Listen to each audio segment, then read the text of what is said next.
So I'll say good morning officially on the video. And I discovered an interesting thing with my microphone setup last week, so hopefully this will be the best recording yet for audio quality.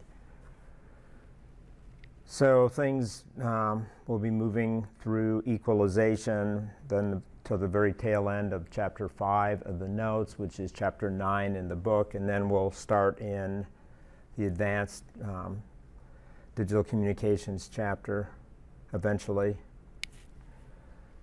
So I put up these solutions to the take-home exam, of which both of you have turned in, so you can take a look at that. I also posted set number 4.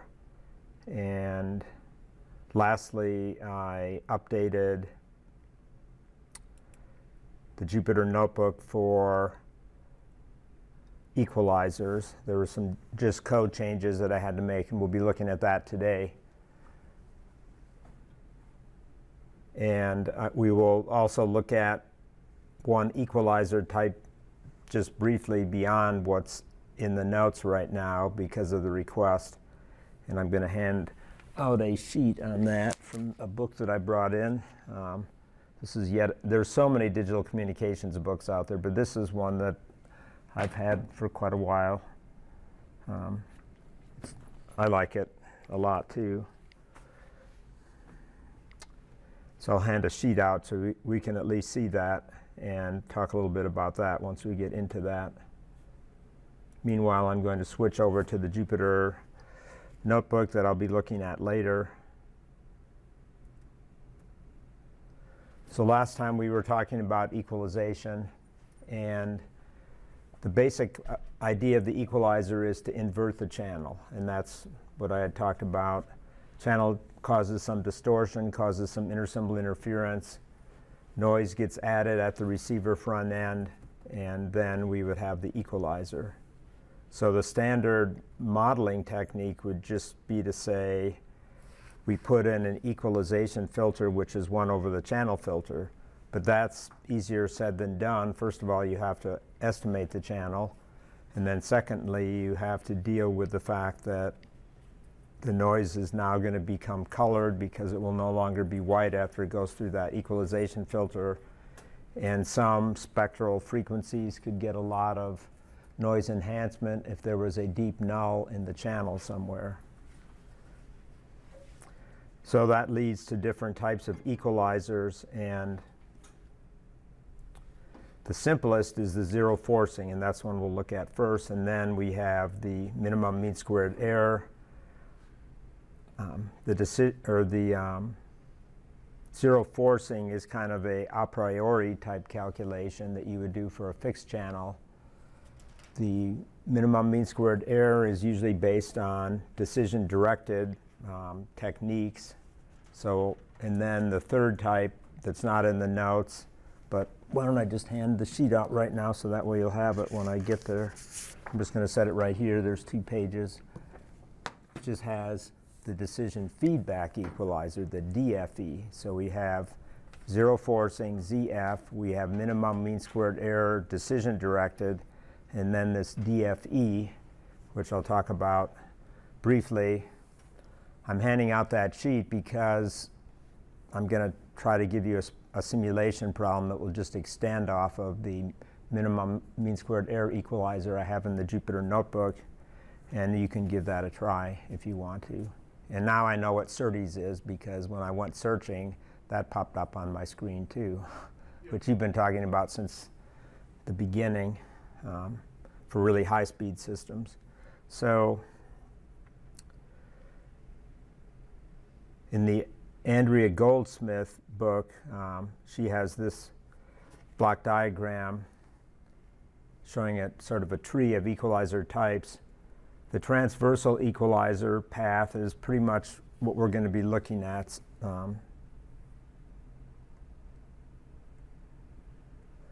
And we'll be looking at LMS. And zero forcing doesn't even show up on here, but zero forcing is, like I said, a fixed type. But then we'll attempt to do something with the decision feedback equalizer, which is a nonlinear approach. And minimum or maximum likelihood sequence estimation is another option that's out there. I don't have that in the notes. I've used that, though, in different contexts. It's the Viterbi algorithm, and it's useful for more than just decoding convolutional codes.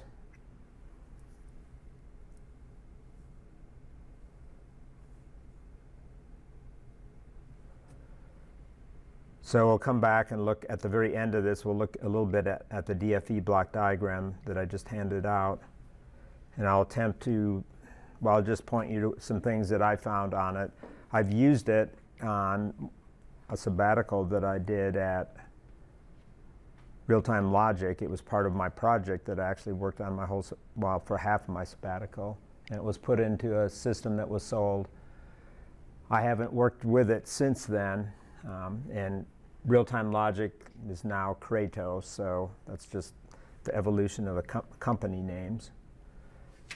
The basic transversal filter model, though, which is the one that we're focusing on here, says that the equalizer is composed of an input to a tapped delay line, and that's across the top, and those delays are delta, and delta can be a variety of different things. In the simplest form, delta is a symbol period, so you're going to sample what's streaming across once per symbol, and then you're going to come down and form a linear combination of those sample values and form an output. But there's also the fractionally based equalizer, which would take and have samples, say 4 samples per symbol, so you would be able to take samples every 1/4 or half samples, finer spacing. And you get different capabilities with that, with the fractionally spaced. Most of the books that I have on digital comm, including the Goldsmith book, which I mentioned last week, talks about the aliasing and what's going on when you're only sampling, say, at the symbol rate. So you're losing a lot of information, and that's why people go to fractionally spaced, to get better, to get more things resolved. So we have a set of coefficients that we want to determine to do the best possible. And the way it's written out here in the notes is 2n plus 1 tap FIR filter. That's what this block diagram is showing you. You've got minus n and plus n, and then you have a tap in the middle. So you can see there's an alpha 0 is the one that's in the middle.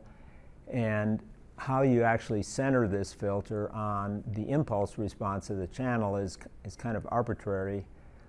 But if you were to think of a channel where it possibly would have precursors and post-cursors, and that's the notational idea that signal propagates through time and it has some precursor information. In other words, the channel starts doing something before the actual main blob of energy arrives from the symbol of interest.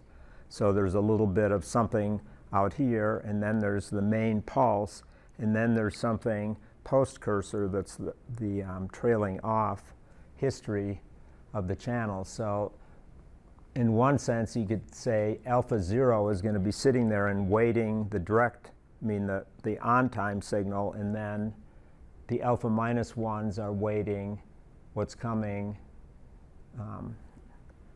past time. So they're the past values, and then the alpha n's are the future values. Now realize, in reality, you'd say that if I'm going to use future values in a system, I'd have to have a non-causal operation. But we're just saying everything is shifted over in time, so relative to the window of processing, it's still all causal processing. So the main techniques that are written in the notes right now are the zero forcing, and that's in the book, and minimum mean squared error, and that's in the book. So this is a generic looking block diagram that includes both types, although not all these boxes are used. What makes it decision directed, though, or DD, is I'm going to have problems getting this to work. The decision-directed nature of the equalizer is because we're going to make hard decisions, whether it be binary or M-ary or whatever type of modulation, M-ary PAM, 4-PAM or whatever. We're going to make some decisions right initially, and we're going to assume the channel is good enough that those decisions are correct most of the time. So what can be done then is the difference between the hard decision and the soft value, which is the z of n coming out of the equalizer, at the symbol instances, every symbol period, that difference is the error E of n. And the idea then is that E of n combined with z of n can be used to form updates to the filter taps. I think intuitively that makes sense, doesn't it? If my equalizer is kind of in a bad way and I've got a bunch of distortion to deal with, but it's good enough that I can make decisions that are correct most of the time. In other words, the eye is not closing all the way, then hopefully what I can do with the tap update algorithm, which is using the error between the two, and then the waveform itself, I can end up doing a gradient descent in the case of the minimum mean squared error to try to make the equalizer fix the problem as best as possible. And in the zero forcing equalizer, it doesn't work quite this sophisticated at all. It just simply says we have knowledge of the channel. We might have gotten it through a training pattern or something else embedded, like a mid-amble, something of that sort. We're just going to calculate the equalizer coefficients independent of this tap update algorithm. So this block diagram is probably more geared towards minimum mean squared error. Another thing to notice is that the matched filter is shown right at the input, and the reason why it's shown there, and this could be organized differently. You could put the equalizer out front, but the reason why it's shown right here is because this is the way the book kind of lays it out. We have a matched filter. We have, I guess I need to write that in.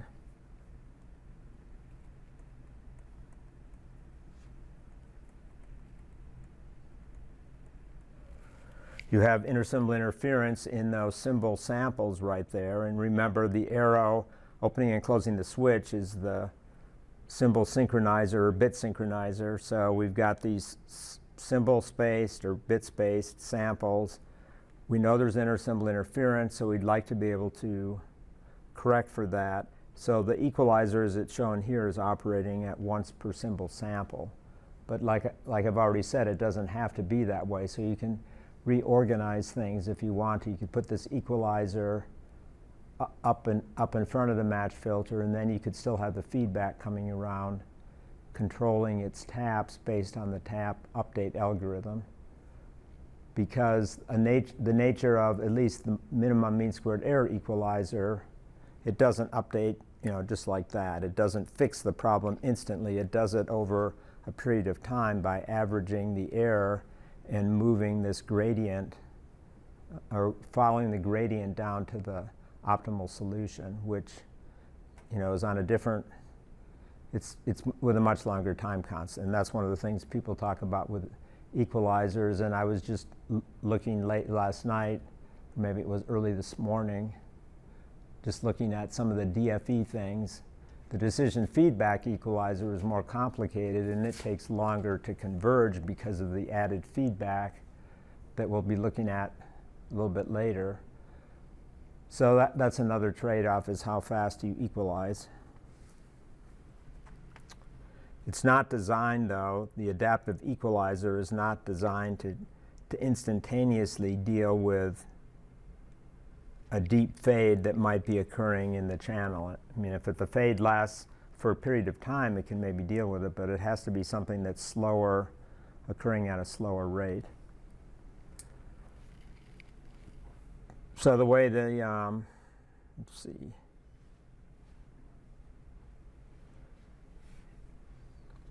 I guess this last bullet that I have in here kind of handles that. It says channel impulse response is also likely time varying. So it's not to be expected to have g of m matched to g of t convolved with h of t, but in some averaging sense. I'm going to try to give you something. I mean, okay, I should back up for a second. Set number 4, which is out there, does not have the equalizers on it yet. FETMA, if you looked at it, you saw that it doesn't go that far. There's another assignment coming that actually has a combination of this chapter 9, and then it will go into chapter 10. So we're still in a transition, and that's just because things were backed up because of doing the take-home exam. But it's all going to happen. So good news for me is I have time to figure things out, what I want to do with the DFE. And I've never actually had it in this class before, but you were asking me if I assume you wanted to play with it or would like to play with it. So having like some assignment to guide me would help. Yeah, so that's what I'm going to do.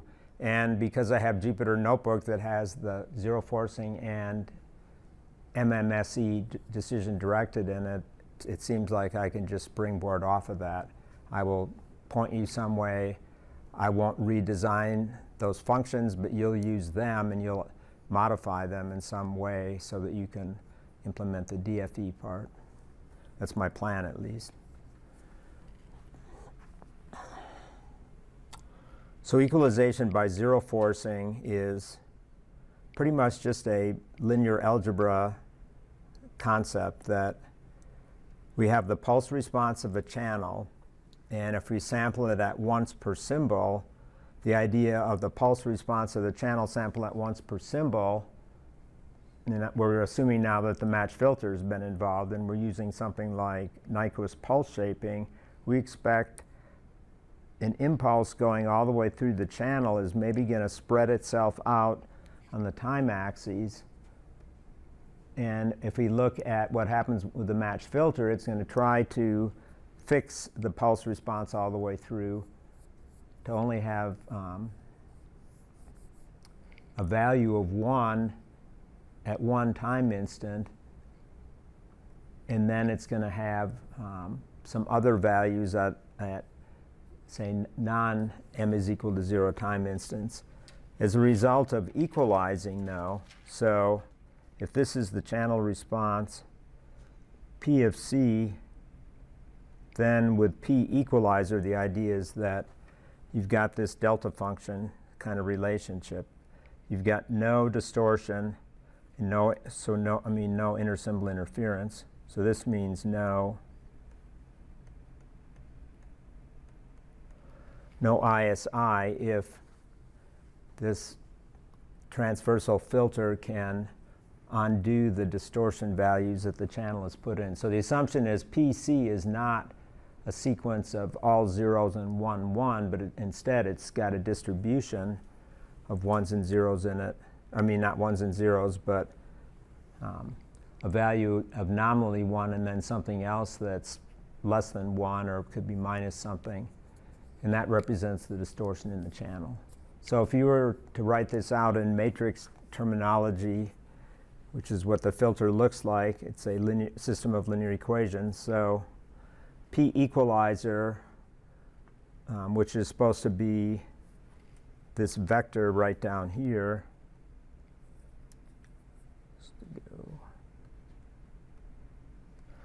and it's got it configured so that there's 1 in the middle, and that's like the on-time symbol coming through the channel, and then zeros elsewhere. That's the desire of the zero forcing equalizer. So we want to make that happen. So we have 2n plus 1 tap values in this A vector, column vector, and then we have a channel matrix which corresponds to the non-zero values that occur spread throughout the time axes. So that's writing it out as saying P equalizer is the channel matrix times the tap weight vector, and that's supposed to give you like this identity matrix in the sense that we have 1 in the middle and 0 elsewhere. So the optimum solution is the inverse of the channel model times P equalizer vector, which is the output we desire. And then what it turns out when we do this multiplication, it's going to be the middle of the column of the inverse matrix that contains the coefficients to put into the filter. Now, one of the things you can get by looking at this, or one of the things I want you to think about, I guess, before I even say look at the math, is you have to think of the arcade game where you have, it's called Whack-A-Mole, or by other names. Do you know what I'm talking about? It's a game where you have a mallet and you have these heads like moles that are coming up from the ground. I mean, you have, I don't know what you have in your country that would be similar to that, but you have little rodents that burrow into the ground, right? You don't know you do or you don't know what I'm talking about? No. Okay. There's not mice, but the type that we have here in Colorado area are prairie dogs.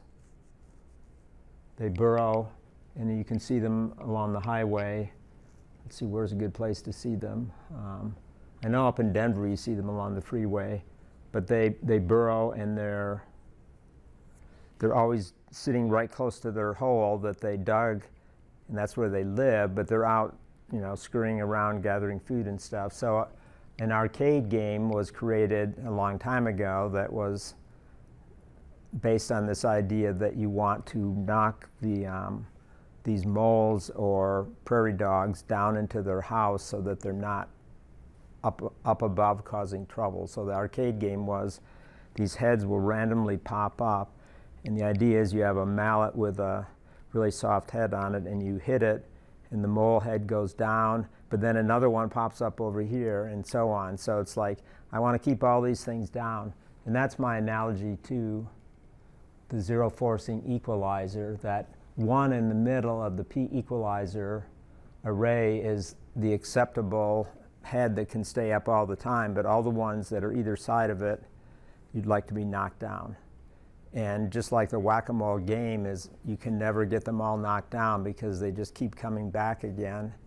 That's the way it is with the equalizer. The problem is such that if the matrix is not big enough and you don't have enough taps in the filter, you cannot perfectly equalize the channel. You've got too many degrees of freedom, and you haven't put them all under the control of having a large matrix, and you can't make an infinite matrix. So the equalizer filter can only fix certain amounts of the equalization, typically within the span of the capture. I mean, the span is what big of an interval of the impulse response do you actually put into this math, and then you can do this zero forcing solution. Am I making sense at all? Because I'm relating it to something that I have a mind's eye view of. If you just want to look at the math, you can just do it that way too. But to me, it's kind of like the whack-a-mole game, which I've played it with my kids when they were really young, at a birthday party or something like that. And there's a lot of things in life that actually are whack-a-mole game oriented, in that you try to take care of this problem, and then another problem pops up right next to it. It's like this one causes another one, and then you just kind of keep taking care of things. Like, I don't. Well, you're saying that A, right, has to be similar in size to PC, otherwise it's unsolvable, right? That's right. Yeah. Makes sense. And then I guess the longer your filter, the more of the channel effect you can correct. That's the cost of more hardware and computation. exactly. That's correct.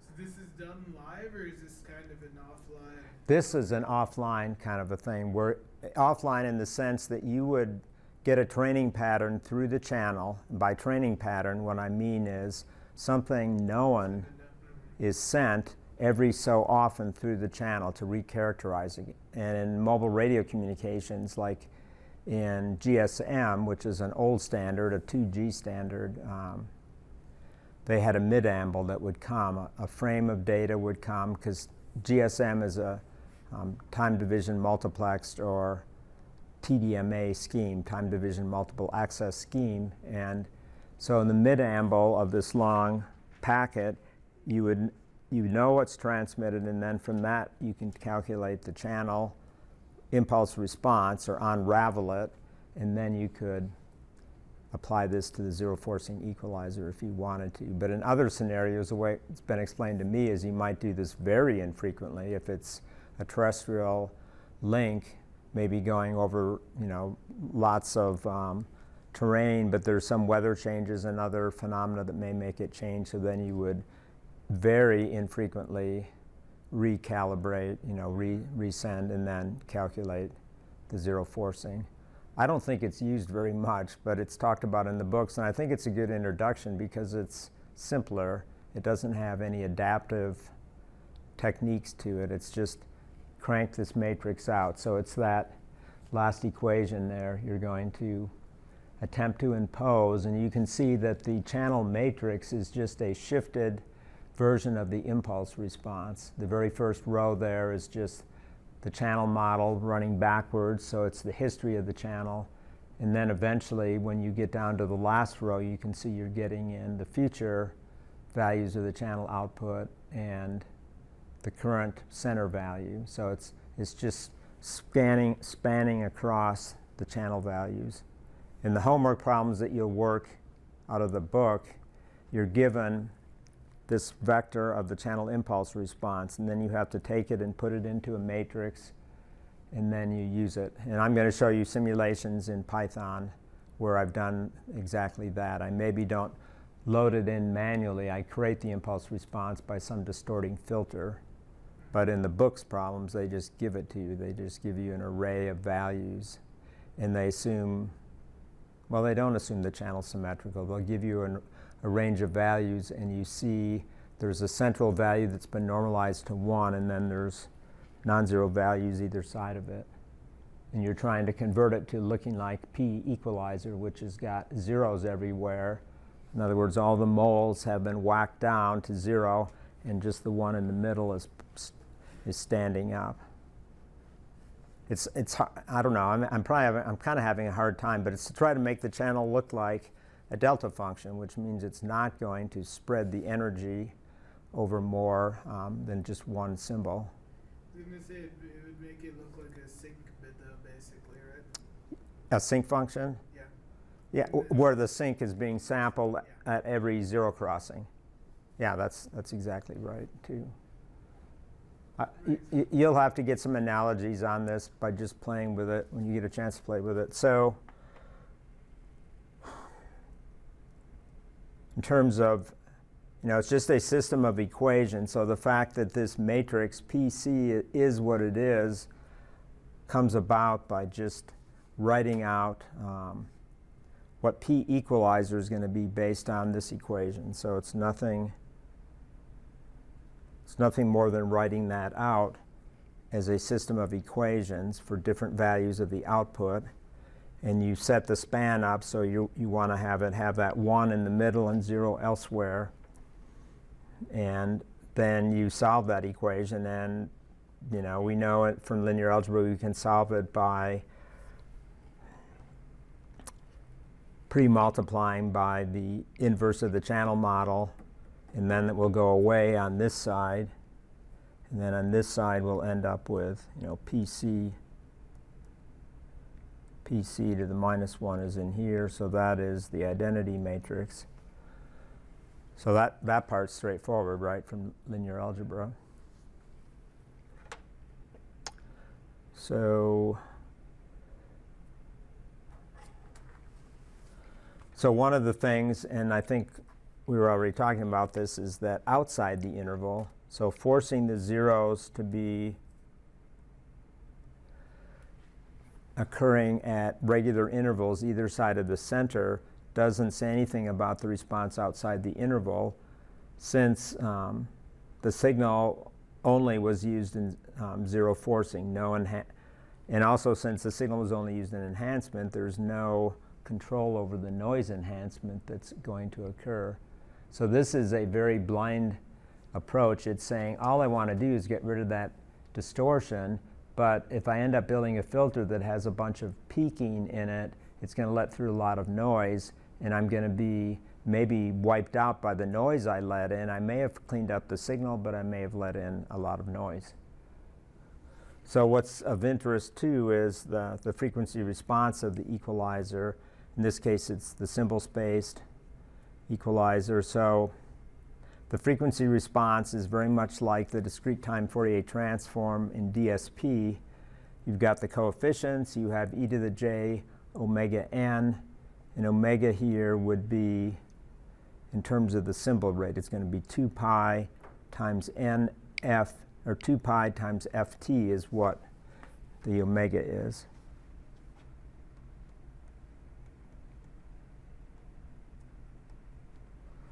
And t is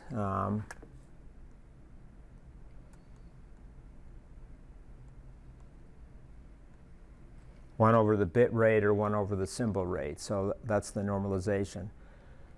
I'm going to show you all this as an example because in my Jupyter notebooks I characterize it this way. I do all the characterization so you can get all the points of view of what's going on.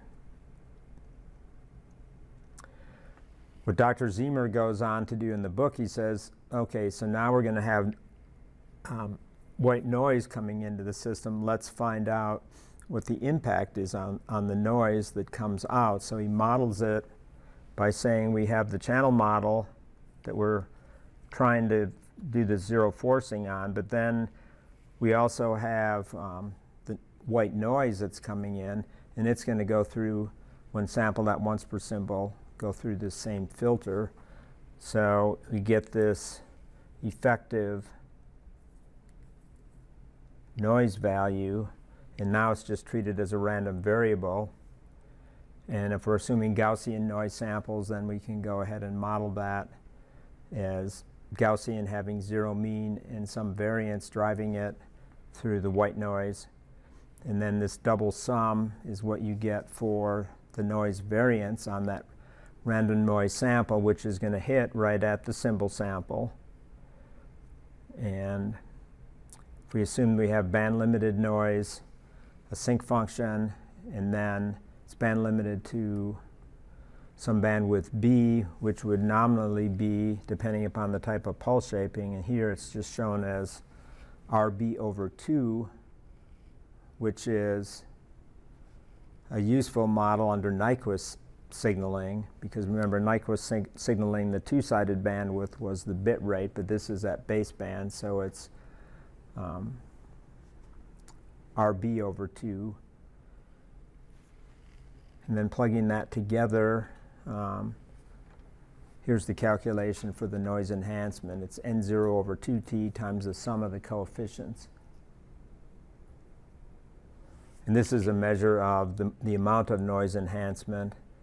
And so he carries that all the way through into how that would impact through into the error probability using the Q function. And so you've got this impairment factor of 1 over the sum of the alpha sub j squared coefficients, which creates some sort of degradation. So again, getting back to the degradation idea that seems to be popping up all the time, right? We have an error probability waterfall curve. We have something that we do that makes it shift out to the right.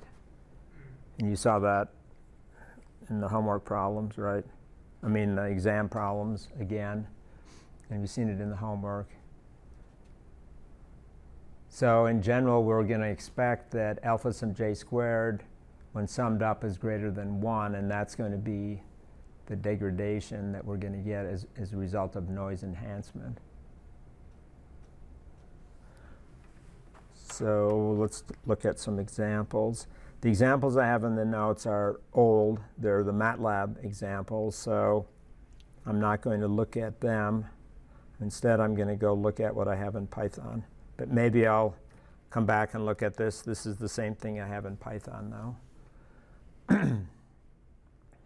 So the first thing I do in this Jupyter notebook is just, if you haven't used NumPy for linear algebra, just show you how that works.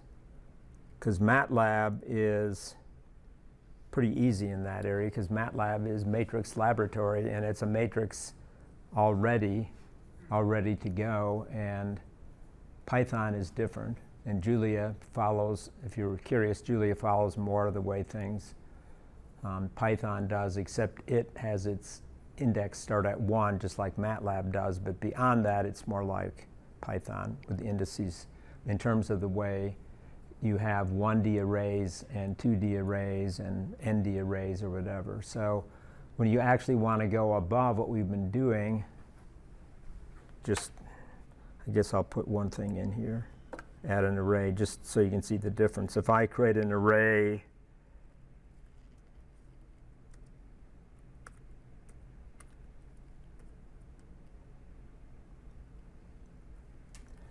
put 10 elements in it, and then type w dot size. It's telling me that the size of that is 10 elements. If I was to do shape, then I get a tuple which has got 10 comma nothing, and that means it means it's a one-dimensional array because I see a comma there, but I don't see any element filled in there. But if I was to do something right here, see what's the easiest way for me to do that.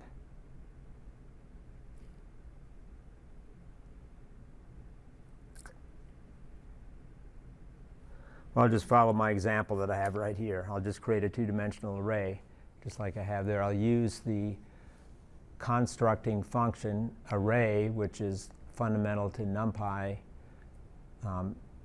data structures, and just use square brackets to make a nested list of square brackets. And here I'm putting square brackets on the outside is the final delimiter, but then I have sub lists on the inside.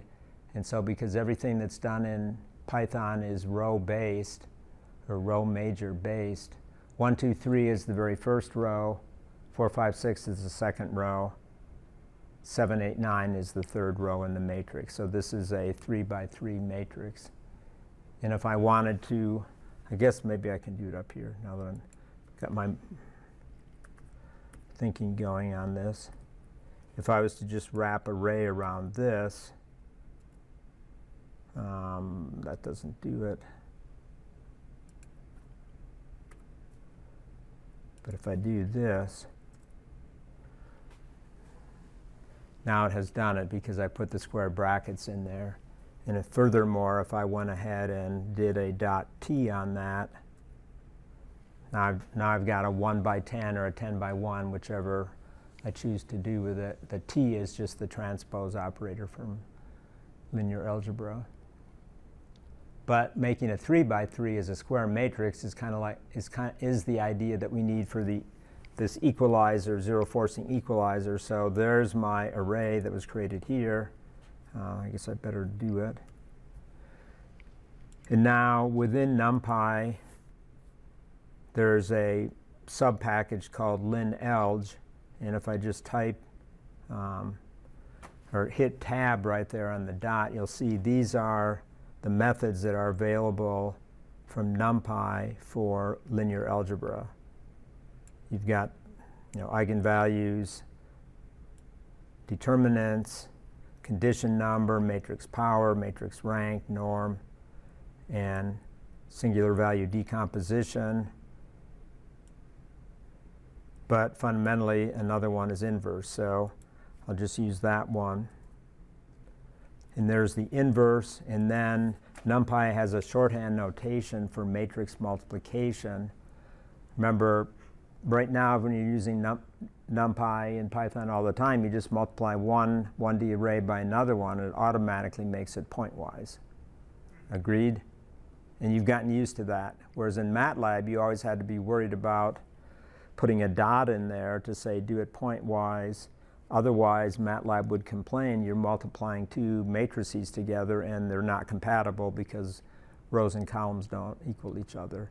So I don't know which you care about the most, but I like this way better because most of the time I do one-dimensional signal processing, and I just like that freedom of not having to remember to put the dots in. In Python, though, when you go up to more than a 1D array, then you've got to start paying attention to what it means when you multiply one 2D array by another 2D array, let's say. But if they're compatible, in other words, the number of columns equals the number of rows in the second matrix, then Python introduced a couple of iterations ago, about 4 years ago now, they introduced using the ampersand as the shorthand notation for matrix multiply. So if I do A at A inverse, that's saying in nice convenient notation, I'm just going to multiply those matrices together. So A times A inverse should be an identity matrix, and it pretty much is, right? Very small numbers off the diagonal, ones on the diagonal. Prior to that convenient notation, and still supported in NumPy, is the dot operator. So DOT, and then it takes two arguments, and it's saying I'm going to dot A, the first argument, with A inverse, and that means the same thing as that shorthand notation. However, I like the newer notation better because it's more linear algebra-like. You know, people that love MATLAB would say, but MATLAB just does it. You're right, it does, but it's the way the languages were put together. So that, you know, that'll do the same thing as I show here. Now what I want to point out, though, is that there's a linalg library that's in NumPy, and that's the one that we're using right now. And it's pretty good. It's not as full-featured as maybe some would be. So let me just do a Shift-Tab when I'm in there to see the help for it. And if I scroll down low enough, I will see that in terms of site packages on my install here, it's coming from the submodule under NumPy called linear algebra, okay? But there's also a more full-featured linear algebra package that's part of SciPy. Remember, SciPy has special, it has linalg, it has stats, all these other things we've seen. It has signal, which I use an awful lot. So here I'm importing SciPy linalg, and I'm gonna do this, and that looks like an evil thing to do, but I'm going to do it anyway, because I did two things. I imported all of NumPy into my namespace already, and now what I'm going to do is I'm going to import linalg from SciPy into my namespace with the same name. And so that's going to now wipe out my NumPy linalg and replace it with the SciPy linalg. I know I'm doing it, and I'll accept that. I don't have to do it that way, though, right? The name spacing, I could give it a different name, but I say, I'm fine, I'll do it. So I just compiled that function, but what I want you to know, though, is that you can always check that out. So I'll go back into inverse again, do a Shift-Tab, and now if I scroll down, I'm looking at different help, and you can see that it's now pulling from SciPy linalg library. But if I look at what's available in SciPy linalg by typing tab over here, there's a lot more stuff in there, like toplets, for example, which I like for statistical signal processing. In reality, the only reason why you'd use the NumPy version is if you're in a hurry and you just don't have SciPy on your system. And I've been there before. Like, I'm working on a system that's been built for a particular environment, like a company or something, and they can't use SciPy because it's not available for this government application, but NumPy is. So then you're constrained to use what's in the NumPy library. But I would always just use the SciPy one, because that way you've got a lot more stuff available should you need it for numerical linear algebra. Okay, so let's look at what I've got here. I've got a function called shaped PSK zero forcing equalizer sim. And this is just taking a simulation that we've done before where we have binary PSK, but now I'm going to incorporate into it a zero forcing equalizer. So the top level is just the simulation function, but what it's got that we haven't had before, I've got a channel filter. So I've got this section in here where I'm introducing the channel filter, and that's analogous to exactly what talked about right over here in the very beginning. So I've got a placeholder where I can put that into my system, the channel distorting function. It could be interconnects in the PCIe, I guess. You've got signal integrity things and other types of things going on. Not signal integrity so much as just simply something that introduces intersymbol interference. So now, go back over here. In this case, I picked a Butterworth filter, which is an IIR filter. It could be an FIR filter. It could be anything. This was just something convenient. It makes for a nice example. Not all filters make for nice examples. I'll just tell you that from the get-go. But that's going to introduce some distortion. And then I come into my additive white Gaussian noise, and now I enter the receiver. I'm going to assume it's coherent and it's at complex baseband. And just like I did before when I was using this NRZ bits function to create a baseband non-return to zero waveform, binary waveform, I have it return out the pulse, the filter B is, or the coefficients B, if I do shift tab on this, B is the pulse shape. And that's because it's symmetrical. It could be raised cosine. It could be rectangular pulse shape. I have that available to use in my receiver just for playing around with it. So down below here, what I'm doing is this is the matched filter. So that is, what did we have that in the picture? That's this guy right here. And the Butterworth filter is this thing. And now we're going to have the zero forcing equalizer. So here I get to apply the zero forcing equalizer. And here what I'm doing is I'm just simply designing it using another function called zero force. And that's just going to take the channel impulse response, which is going to be obtained using the coefficients that created that impulse response, the B and the A. And then this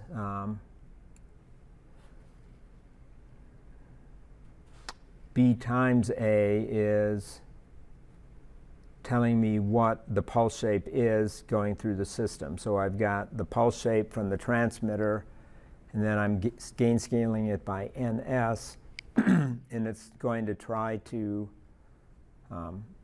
fix the distortion in that. So it's going to try to apply the zero forcing response to it. So if I uncomment this, then the filter that designs is in B equalize, and I also have the equalized channel response coming out of there, PC, just like in the equations, just so I can look at it. But right now I'm not going to engage that filter. I go in then and take what comes out without the equalizer in, go through the keeping the real part, the decision logic, and the sampling instances once per bit, and then do the error probability analysis. So just run that. I'm at high signal to noise ratio. I'm at 50 dB. Just to prove that it's really there, I could drop this down to 8. Hasn't started making any errors yet. Let's see, 6.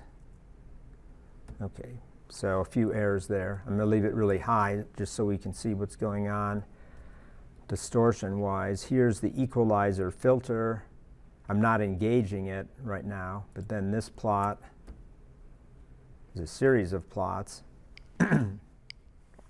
This shows you what the channel looks like at the symbol or bit sampling instance. You can see that it's got a 1 or nominally a 1. It's been attempted to be normalized, and then it's got some small values either side of that, and that's our channel distortion. And then when it's equalized with this particular equalizer, it's cleaned up. Now this is not zoomed in, so you really can't see even, if there's small values remaining, they're not really obvious in the second plot. But if we go ahead and take the frequency response of the equalizing filter, the one that we haven't seen just yet, we've seen the channel distortion, we've seen the result of convolving the equalizer filter with the distortion, but this is the frequency response of that equalizing filter. So you can see that it does introduce some noise enhancement, especially at the band edges, where it's trying to flatten things out, because the nature of the channel is, if it's a Butterworth filter, low-pass filter, it's doing something to roll off the edge of the channel, so the equalizer is saying, I need to build it back up again in the magnitude sense. So the fact that we see that shouldn't be too surprising. Now, if it was a different type of channel, then the equalizing filter frequency response would be, the inverse of something else, but this is approximately like the inverse of the channel's filter's frequency response. Sound okay? This is probably obvious, but just to clarify, the model then is that noise is added after the transmitting signal is shaped by Yeah, by the channel. because Yeah, otherwise then your noise would be white after the filter, but that's not what we're doing. exactly. Okay. And that's why we care about that, because that says noise is going to get enhanced, Right. and it's going to push the error probability curve out some. And then I imagine then there's some balance of getting a decent die and enhancing noise. And Yeah, exactly. And see, that's why we're going to go to the minimum mean squared error, because it juggles that automatically. It tries to minimize the mean squared error, which is due to both distortion and the noise.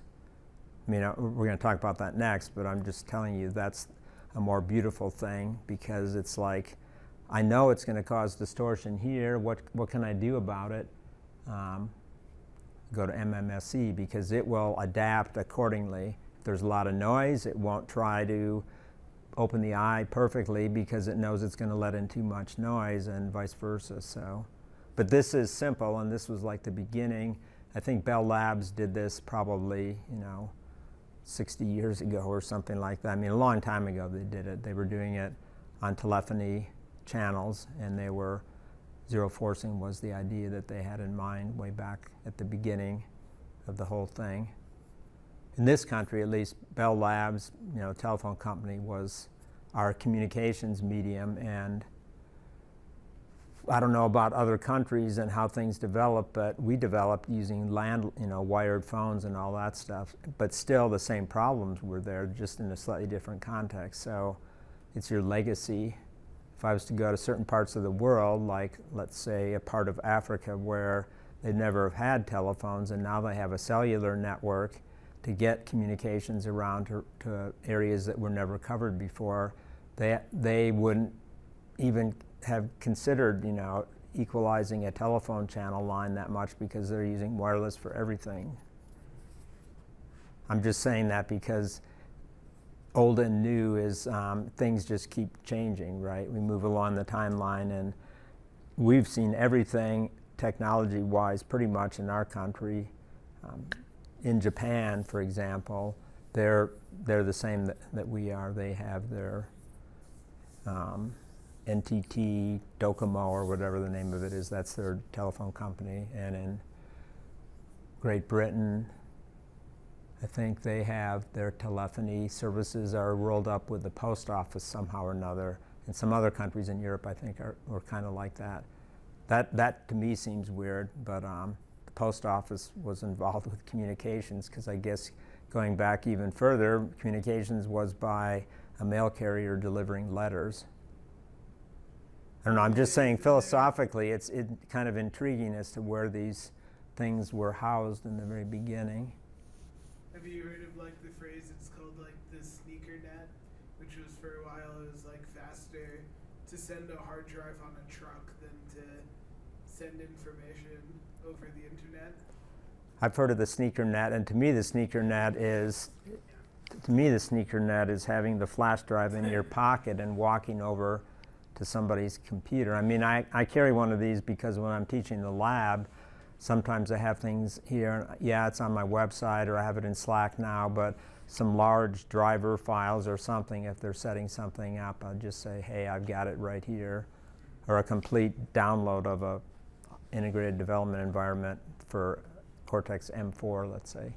Okay, so here's the eye pattern. So really on the last exam problem, this was really the balance, right, was ISI versus noise. Yeah. So this is kind of a more formal way to balance that. Mm-hmm.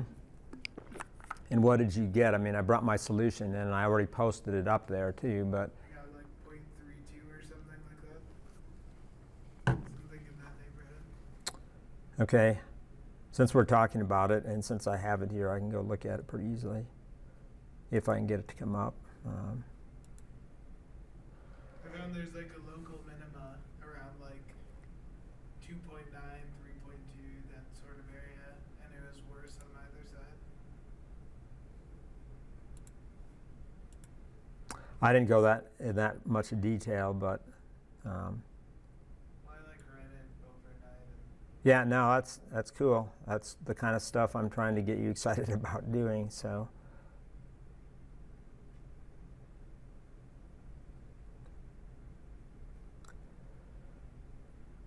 this was the status quo from that homework problem that occurred earlier in the previous problem set, right?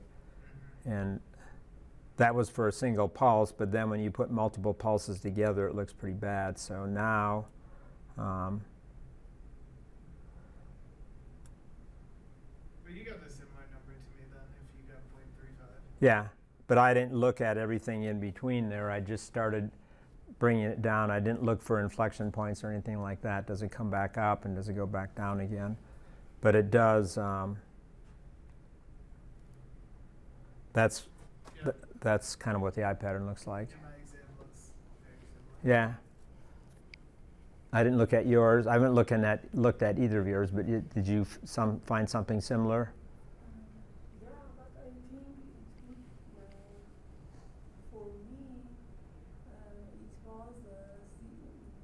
was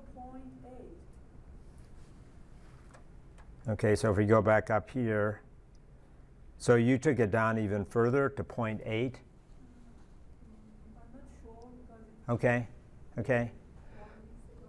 I'll be looking at it eventually when I take the time. This is advising week, so this is even a more crazy week than last week. But undergraduate advising, and I've got 22 people that are supposed to be trying to come to see me this week. But the main idea, though, was what you did in that homework problem doesn't agree to a pulse train, right? I mean, a whole series of pulses because of the ISI. You end up having to change the filtering considerably, which I thought was good. I mean, I think it's a good introduction to just sort of the seat of the pants way of looking at something. I thought a lot of the exam was pretty interesting problems. Well, thank you. They came from the book. I mean, since I'm a modulation theory person by history because of my age, Dr. Semiari's going under his review, and I was reading his dossier last night, and we're meeting on reviewing it today. I can't say anything about what's going to come out of that, but his background and what he's studying is a lot different than what I studied, and he probably says, why are you doing all that? Why did you do all that stuff? Well, it was the point in time that I started modulation theory, and the physical layer and the waveforms and all that that's what my dissertation advisor was into, and that's what he got me into. But time moves along, and now we go up to a higher level of abstraction is the way I think of it. So we're working with higher level system details like resource management and things of that sort. But I've had students work in that area, but I'm still pretty excited about waveform stuff and impairments in that. And in particular, when I first got out of school, I worked in the high data rate area. In the high data rate area, this was 1 gigabit per second. It's much faster than that now, but the impairments were so much more critical. The system can die, and that's why I'm excited about the PCIe problem, because it kind of takes me back in time, but it's at a much higher baud rate, but it's still the fact that you're struggling with implementation issues and just the physical layout areas. But in 5 and 6G, you know, it's, if you're doing millimeter wave stuff, you've got things happening in the channel which are just hideous, the way I look at it, just plain hideous stuff, because it's such a high frequency and it's bounces around off of things. Things are more opaque at millimeter waves, so you just have created a whole host of problems that weren't there before. And where did we start with cellular telephony? We started in an 800 megahertz band, in 900 megahertz, and then we went up to the PCS band, which is 1.8 gigahertz, and now we're high. You know, we're moving higher and higher and higher, of course. So, and then Wi-Fi wasn't. You know, we talked about that at the beginning. Wi-Fi's been going up higher, but didn't I talk last week about a 5G problem that I've been asked to help with, an access node that will eventually have phased array antennas on it, but I've been reading about that over the weekend, and we had another meeting on it last week. That's pretty interesting, how that's going to work. They call it front haul, where you get the information off the side of the building where the repeater, or not the repeater, where the access node is. This is between 3 and 4 gigahertz, and you front haul to reduce the latency, but you don't demodulate right there. You kind of just get the IQ samples out, and then they get sent over high-speed Ethernet to some back-end processor. At least that's the architecture that I'm seeing by reading the standards.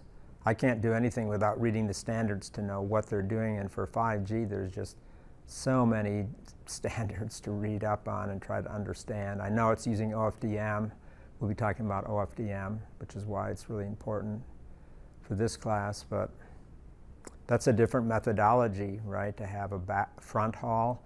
Back haul was the old terminology, where you just back haul all the bits out into the wired network, and then they can get into the routers and everything on the network, so we can talk to each other with our data streams and so on. But front haul is a terminology that's kind of new to me, where you just wideband process it, get INQ samples, and then ship those over wired Ethernet, fiber in this case, because it's such a wide band, so it's wideband fiber, is my understanding. So different methodology, but it certainly works.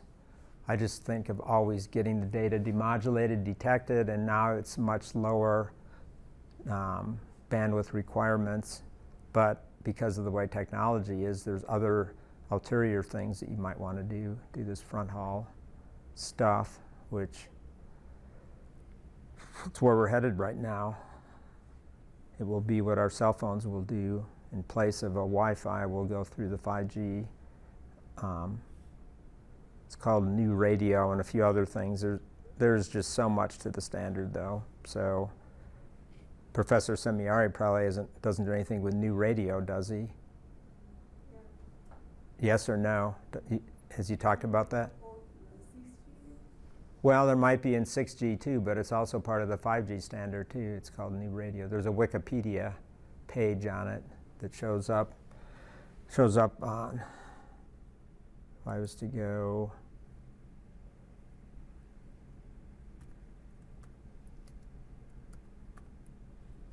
"5G NR bands, 5G NR meeting, 5G NR versus."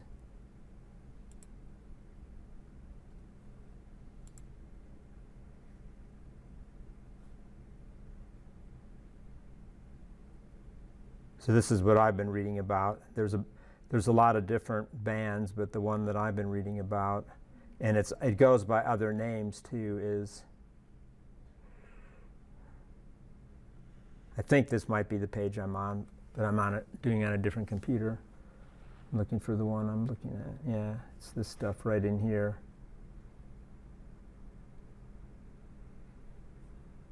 It uses C-band, and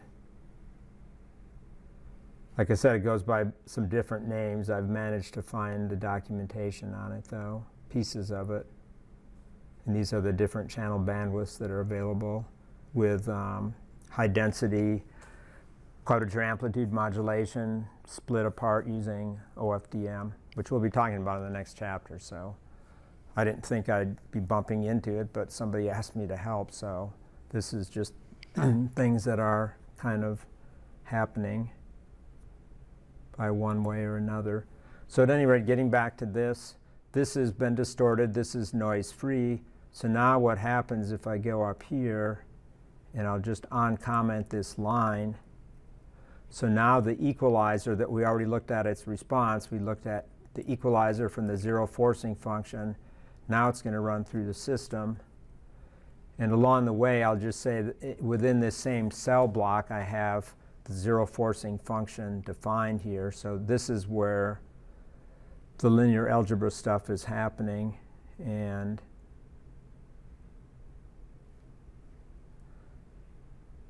instead, I chose to use this solve function, which, let's see what solve is. It's just solving a system of equations. It's another way. I mean, it's the way you learn about in circuits. Usually you don't just invert the matrix and multiply it times the column vector. Instead, you solve the system of equations, and that's maybe uses some more robust technique. But so I chose to use solve here. But you can see it line there. It says solve linear equation set AX equals B for the unknown X from a square matrix. So I chose to use that from lin-alg instead of just inverting the matrix. I just rolled it up into 1. So that's how I get the optimum coefficients. And this is the desired equalizer output, which you see I'm forcing it to just be n zeros, a 1, and n zeros, just like it's in the math. So this is all very verbatim, and that function gets called. So now when I do that, this plot, well, I have to run it again. Back up here. I got to make sure I run it. And I could look at this should be identical. It's just that now I'm sending it through the system. So if I look at the equalizer output, it's kind of like, wow, that's amazing. Maybe your standards of having a absolutely perfect eye, but this is much different looking as a result of just That's pretty good though. yeah, just bringing in the equalization filter, which convolves with this top one to produce this bottom one. Our oscilloscopes have functions in them where they'll compute like some filter coefficients, and then they'll plot like a filtered eye plot for the user so that Mhm. they can see it live before they program it into their device. Okay. So it probably does an algorithm similar to this, or maybe it does MSE. I'm actually Yeah. not sure. But it can sort of make an eye diagram and a filtered eye diagram live by filtering it in software, which people have found useful. Yeah, I find it useful too because, for example, we were talking about DFE, and the system I worked on at Real-Time Logic, now Kratos, we built a full DFE system, and it was built in FPGA. I was the systems modeling, and then another guy did the coding in FPGA. The DFE part ended up not really being used because it really didn't help for the particular channel we were dealing with. It was a satellite channel where we had distortions due to some of the filters, and then also due to the traveling wave tube amplifier introducing both AM to AM conversion and AM to PM conversion, which, remember, first day of class I showed you that little simulator I built in Julia to show you what AM to AM and AM to PM is.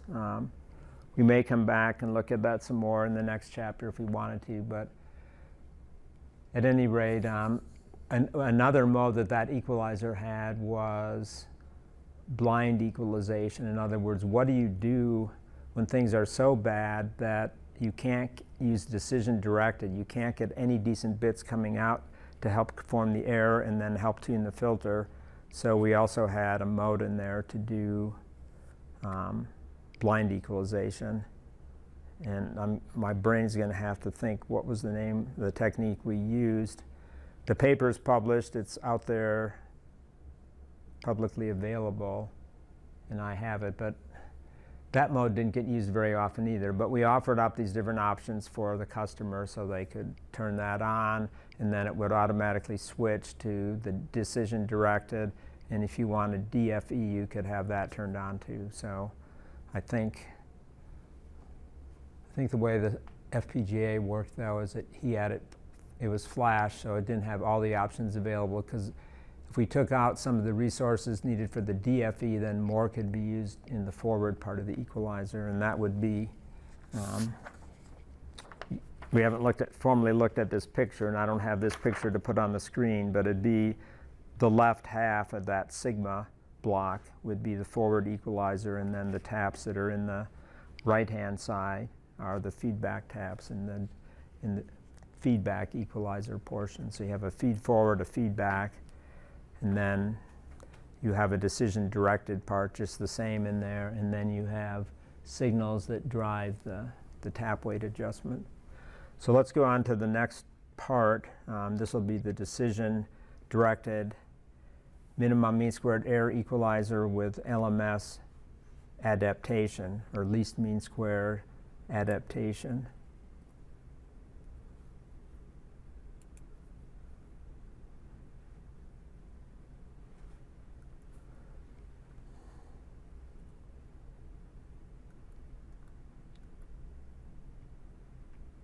These pictures in here are, the same idea of what we already saw in the Python code. They're just documented nicely in here. And also, I guess I should point out or remind you that if MATLAB is something you want the code for, that's still on the website. I still have a folder over here on the website. I just don't use it anymore. It was up here. It's right in here is where the MATLAB code is. It's in a zip inside of there if you were to want it. And for me, if I wanted it because somebody said, I want you to do it in MATLAB, I would probably be using Octave, the free version of MATLAB, and I would go open up that code and have access to it if I wanted to use it in that sense.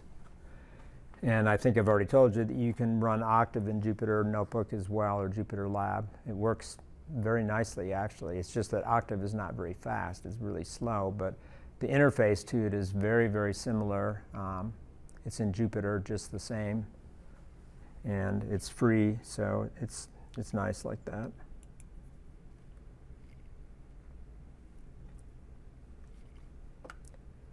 Okay, minimum mean squared error. So this mitigates the noise enhancements by using the minimum mean squared error criteria.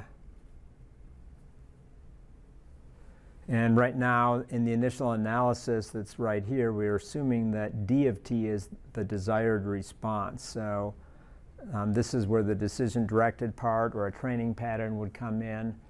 Whenever I've taught estimation theory in the statistical signal processing class, I always get bothered by the fact that a student's going to say, well, if you have D of t, why are you even building this equalizer adaptively or something? Because if you know the answer to your problem, why do you need this? Well, it's just the formulation. You formulate the problem assuming knowledge, and then you figure out how you're going to get that estimation, or how you're going to get at that once you have a solution going.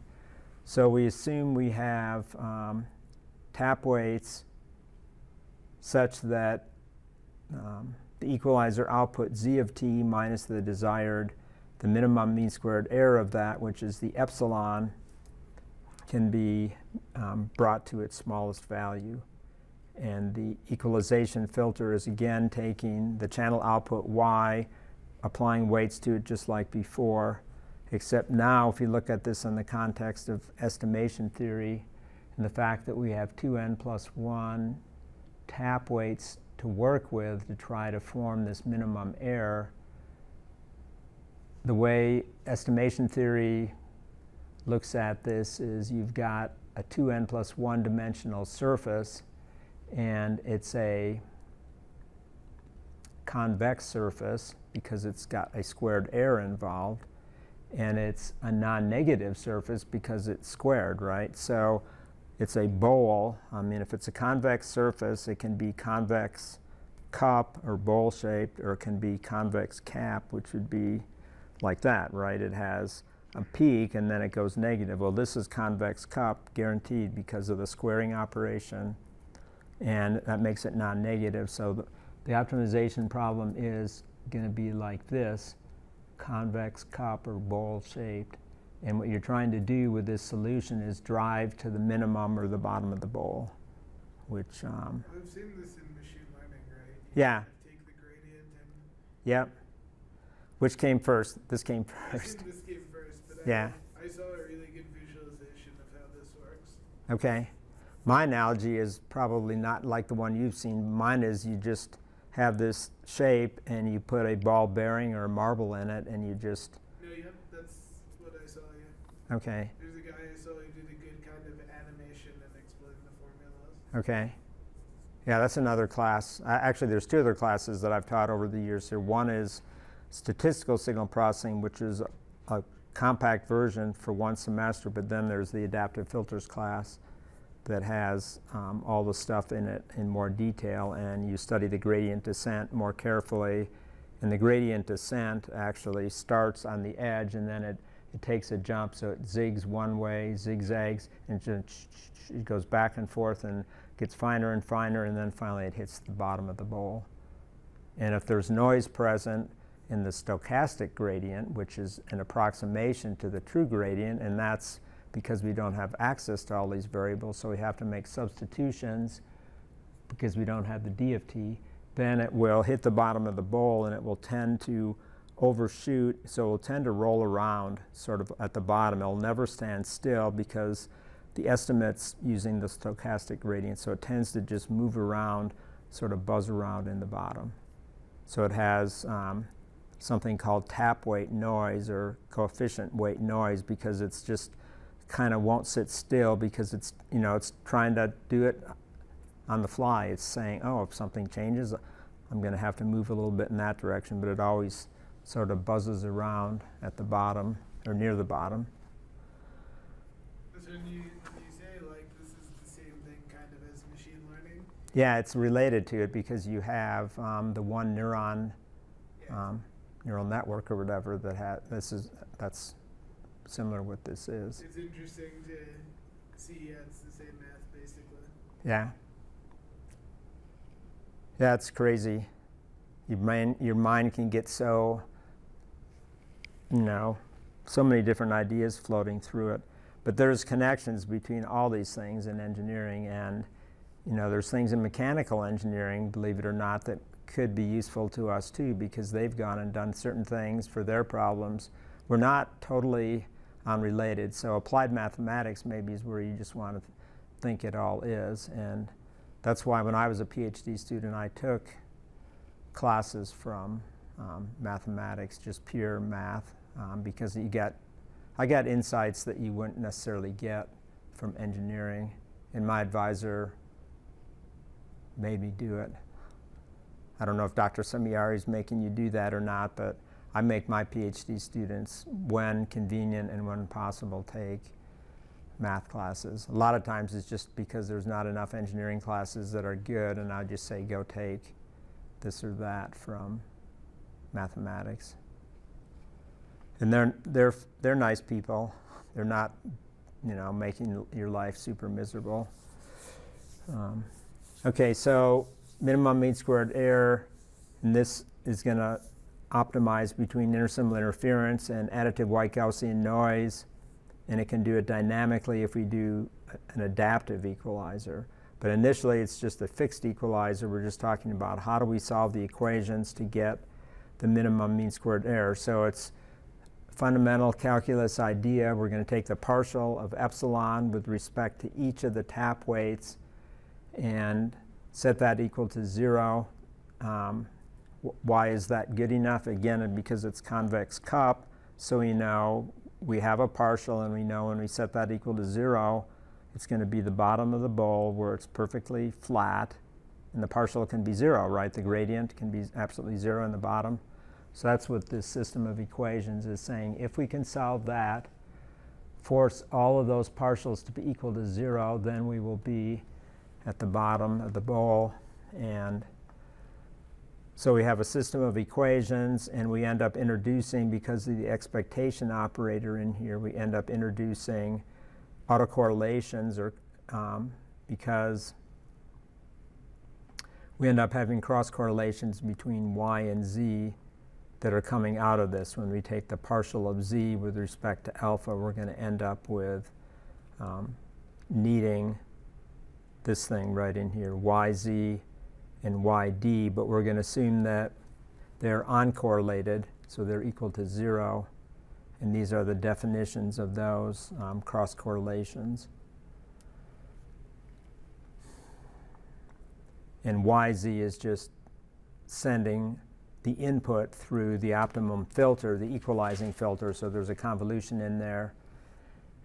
Ultimately, a compact matrix notation would be RYY, the autocorrelation of the distorted signal, times the optimum filter is supposed to equal R sub YD, and that's what we're going to want to solve.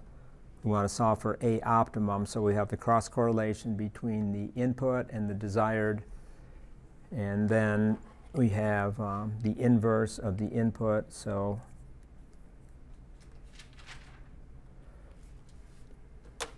this is sometimes called the normal equations in estimation theory, and I think in machine learning they have something very similar. I don't know if they call it the normal equations, but it's Wiener-Hopf equations. If you think in terms of Wiener filtering, that's what this would be. The optimum filter coefficients for this FIR are the autocorrelation, inverse of the autocorrelation matrix for the input process times the cross correlation between the input process and the desired.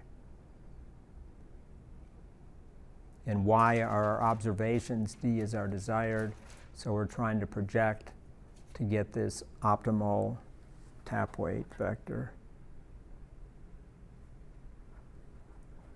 So now we're using a correlation matrix as opposed to the pulse response, but it's a similar idea. And then the minimum mean squared error can be broken apart into two components, two dominant components. The variance of the desired response minus the cross correlation component, and then a third component, I guess I should have said 3 components, the transformation of y through the tap weight vector A. But then you get an orthogonality piece out of that, so fundamentally the minimum mean squared error is the variance in the desired, which you can't get rid of because that's got some variation, and then you have the error that you can hopefully estimate perfectly and then get that to drive to 0. That the right-hand side of that equation is the solution, or is the estimated error. And it's easy to include a fractionally spaced equalizer in this model too, where, like I was saying earlier, delta would be T over K, so it could be 1/2 fraction, 1/4, something like that, or 1/3. But the thing about the fractionally spaced equalizer, you can also build the matched filter inside of that. And I've actually seen a library that I was using when I did my previous sabbatical to the one I did last year. They had a library in their block simulator tool that had a generic digital modem, and they had equalization just built into it. And the matched filter was not something that you necessarily put in. I think you put in a vector for the matched filter, and then it used that as the starting point for the equalizer. So the equalizer would have embedded inside of it your matched filter if it was fractionally spaced, and then that's where you would start estimating. In other words, what I haven't talked about is that when you do a gradient descent of some point, you can choose where you're going to start from. So if you have this bowl and you think you know it's going to be somewhere close to the bottom, you just put that equivalent tap weight vector in there, and then it has less distance to travel. But a sort of a tried and true approach is to start. Do you have any masks? Yeah, I'm not wearing a mask because I'm standing up here, but you can grab one or more. That's, I think every room has those in it, right? Everyone doesn't have it. Oh, really? Yeah. They're gone? Yeah. Okay. Thank you. So what I was saying was you can start it, but in a lot of cases, a good starting point also is just zero. Just start at zero, because one of the things about this, can be singularities or the matrix underlying this, the autocovariance matrix on Y can be close to being singular, in which case then we're going to have a hard time converging. The LMS gets really upset if the condition number, what is the condition number? Either you remember what that is for a matrix that you're trying to invert. Condition number is, I think it's the ratio of the maximum eigenvalue to the minimum eigenvalue. So matrices that are close to being singular, in other words, not invertible, they will have a large condition number. And the larger the condition number, the harder or the more slowly gradient descent has to work, because the step size the gradient takes is a function of the condition number also. A large condition number says your steps have to be really tiny because the iteration will go on stable. That's an interesting thing too. Instability in a gradient descent. It sounds like, why? Why do I have to deal with this now? Well, you don't have perfect gradients, so you have to be very careful to make sure that you don't go unstable. And the equalizer I worked on at RT Logic, we did have to put measures in there, had to take measures in the algorithm to make sure it would not get locked up and go crazy, because if it's unstable, it will just drive itself off and never get a solution. I mean, it will get a very bad solution. What does that say? Complexity to get really great things also puts you on the edge of destruction. I mean, you're trying to do something good, but then you're putting yourself in harm's way by creating the potentiality for instability. Okay, so it's probably about time to take the break, but let's see what's on the next page. Yeah, this seems like a good spot to stop, take the break. So we'll come back and finish this off. Okay, we're back, and we're now going to talk about tap weight adjustment. And I'm going to take this off. And hey, I forgot to put my glasses on today. That probably could help me if I wore my glasses. Maybe it would help me. I don't know. COVID has made me decide glasses aren't vital. They are if I want to see up close, but you know, if I want to play music, I don't need my glasses, because that's, you know, an arm's distance away, so I don't have a problem with that right now. Yeah, it is a lot sharper. Okay, tap weight adjustment. How do we get the tap weights? What we've shown so far is we need to have d of z, or d of t, the desired response. But if we're operating at a relatively high SNR, then we can use the decision-directed means to get going. Or if you don't want to use decision-directed, you can use the training sequence to get it started and get it close so that it can, in effect, find its way and pull in. And then there's another topic in here, like I was mentioning, that was used in the project I worked on at RT Logic, blind equalization.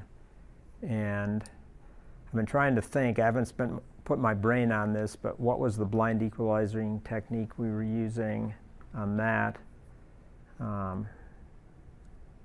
Constant modulus algorithm is the one that comes to mind, and that's where you use properties in the modulation scheme if it's constant modulus, which means constant magnitude, and you can use that and that was used in satellite communications. It's not used in cellular telephony because we're always using things that don't maintain constant modulus. Pulse shaping, we haven't really studied that, but we haven't studied the impact of it, but it makes for a very non-constant modulus. As a matter of fact, it introduces this peak to average ratio phenomena, which is bad for high power amplifiers that are used in satellites, and also bad for high power amplifiers in cellular telephony, but we want the compact spectrum. So people have just learned how to make that work, and now they do pre-distortion and other things. So, but the one I'm familiar with was constant modulus based. So that's another topic though, the blind equalizer. So then we have the issue of getting the autocorrelation function RYY. Turns out we can just do that with the sample values, and we'll see that as to how we do that. We can do it as what's called the stochastic gradient. So fundamentally the technique though, theoretically, if you do have RYY perfectly, is gradient descent or method of steepest descent. And that's what this is. It's saying we have an initial value for the tap weight vector A, and then we're going to take 1/2 mu. Mu is the adaptation or step size parameter, and then minus the gradient of the error vector, epsilon, at step k. And so gradient always points up, so negative of the gradient means we're pointing down, and that's what we want to do because we want to traverse down the bowl to the bottom. And if you enjoy skiing in Colorado in particular, that's pretty much always what we're doing is going downhill skiing, right? But you don't typically follow the gradient because the gradient would be the fastest way to get to the bottom, which, are you going to try skiing? No. You might. It's fun. If you follow the gradient, though, in downhill skiing, you're going to go really fast and you probably crash or something. And they don't want you to ski that fast on the ski hill, so. But the gradient would be the way to get down really fast, which I don't ski much anymore, really at all. I just don't get as excited about it as I did when I was younger, and it's expensive. But usually at the end of the day, you want to get to the bottom fast, so you try to ski pretty much straight down and maintain control, though, because otherwise that's when a lot of injuries occur because you're really fatigued at the end of the day. So we take and update the current vector. So the boldface means vector. The gradient will produce a vector as well. So the gradient with the 1/2 mu is just what comes out of the adaptation or gradient calculation itself. So we're updating the gradient, or we're using the gradient to update the vector to travel from one spot on the error surface to another spot, and in so doing adjust the coefficients. So the statistical autocorrelation to get RYY is not available, and the statistical cross correlation is definitely not available because we don't have the desired response. We don't know the bits unless we know the training pattern. So we use what's called the stochastic gradient, and that's an instantaneous time estimate of the quantities involved. So we have the least mean square algorithm. It means we're going to use the stochastic gradient. So LMS is the name of it, and that's what neural networks, I think, do too. So the very nature of least mean square means that we've already assumed we're going to do a stochastic gradient or an approximation to the true gradient. So the algorithm then becomes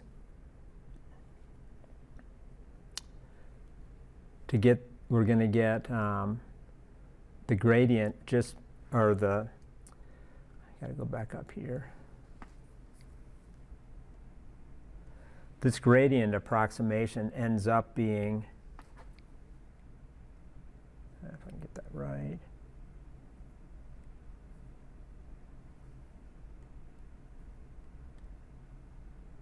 I'll go with that. That's the gradient calculation right there. So we're taking a value of error that we calculate at the end of each cycle, and we're going to multiply it times the input at that particular coefficient that we want to get its update for. And so that action of taking the error times y is like a projection or a correlation operation. I mean, instantaneous correlation. If we have some quantity, the error, and we're going to project the error onto y to see what that correction factor should be, that's what this operation, I mean, that's how you can rationalize in your mind that y is the observation coming out of the channel, coming out of the filter, and z is what's coming out of the channel, and d is is our desired. So d is always the desired. So you can see what's going on inside of there when we're doing that multiplication. If you expand out epsilon, we're actually attempting, that's getting at the gradient. It's a crude approximation. It's no expected value, it's no time average, it's an instantaneous measure of error and slope then. The error is epsilon, but then when multiplied times y, it's getting a magnitude and angle associated with that particular coefficient. And by the way, the coefficients in a complex baseband version of this filter are complex. It's not a real coefficient filter. It'd be a complex coefficients filter for the general complex baseband scenario. But if it's a real channel, then it's real coefficients. So this is what I have implemented in the notes here. It's in MATLAB, in Python. Of course, it's in Python. So we have, the way I'm going to be running it is decision directed. So that's why it says DD equalizer here. So this path makes it decision directed. So I'm using hard decisions formed on Z. And I guess I have my notation screwed up. Z is the output of the equalizer. So back up in here, I had that turned around. Z is the output. Y is the input. What is K? K is the iteration we're on, or what is? K is the coefficient. No, wait a minute. M is the coefficient. K is the time iteration. Each time step, K. And That makes sense. Yeah, I've seen in coefficient M, very much like that. and then delta is the sampling spacing, right? It's delta is one symbol or a fraction of a symbol or something like that. So the superscript on there is the time index, and then M is the coefficient. But this can be done vectorially, so this can become, let's see, This operation. yeah.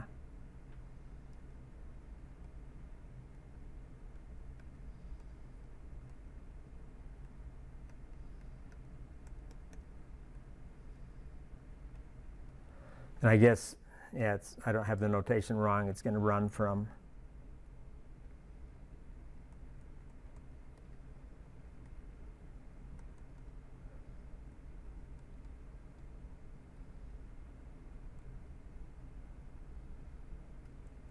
pretty bad looking scripting wise, but So it turns out that this equation can be done in matrix form if you want to, and that's the way I'm doing it in the code. I'm doing it all in one pass.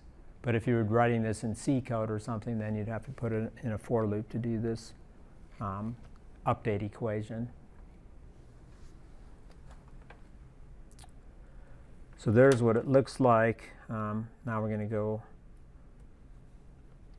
look at this next. I mean, after we finish, I was finding an article on decision feedback.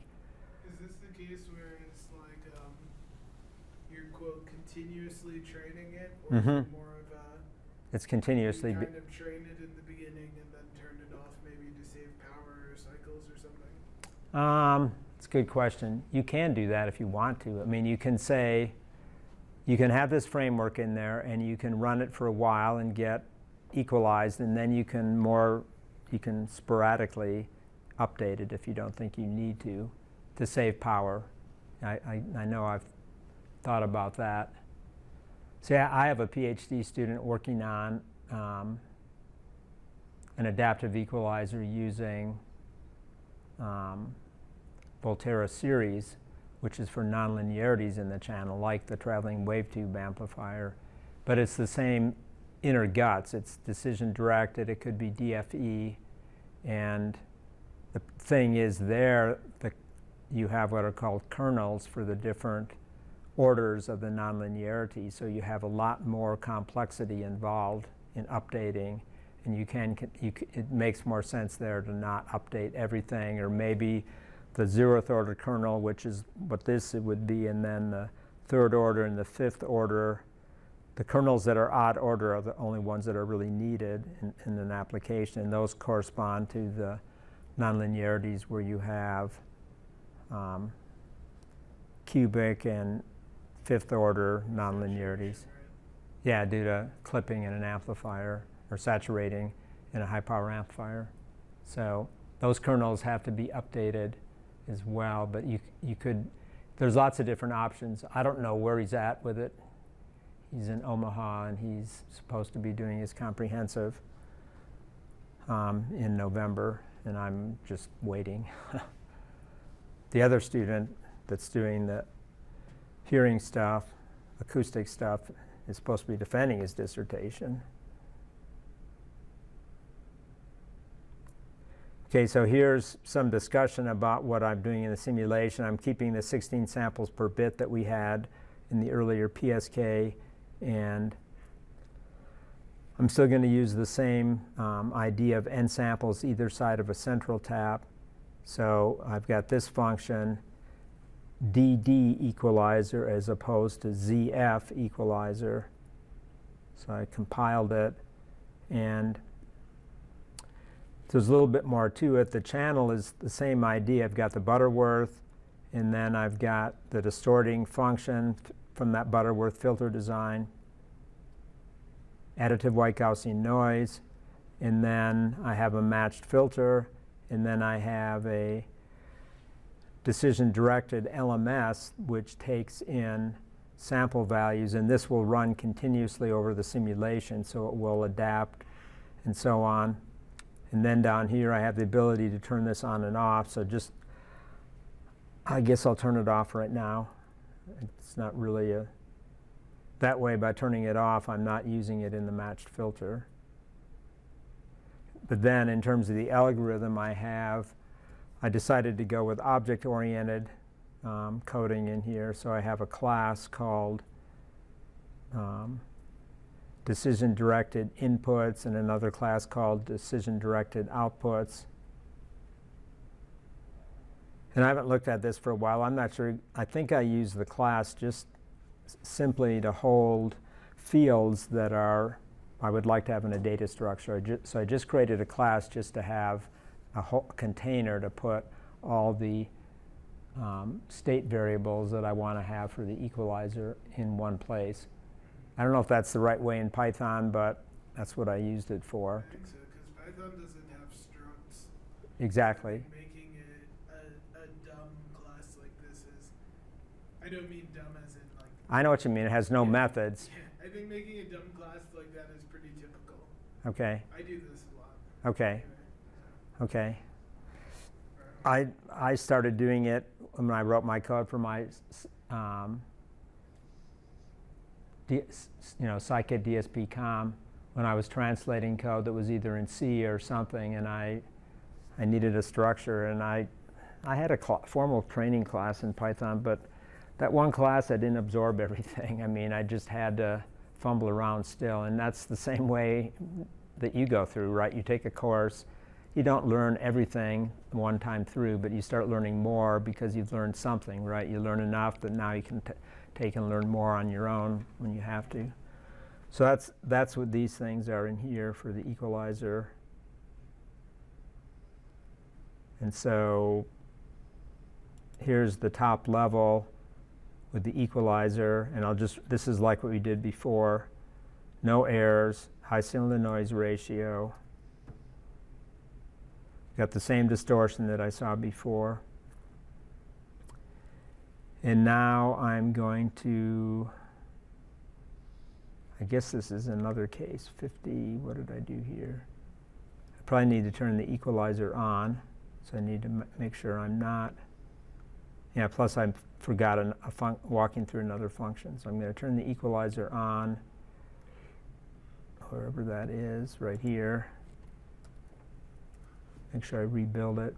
So I have these two data structures down below, but then I also have a function called DDLMS, and that's what I'm using to actually implement the decision-directed equalizer. So one of the first things I have to do is I have to be able to take the outputs of the equalizer, the hard decision values coming out, and put them into a constellation. So this is what I've seen other people do too. You have a reference constellation. It's either the 2 points on the complex plane for BPSK, or if it was QPSK, it'll be 4 points. So that way when you're informing the error, I'm talking about in this area right in here, I'm going to form the error, so I need to have, if there's 4 points in here, because I'm expecting this to have 4 clusters at the sampling instant because it's a 4-area modulation,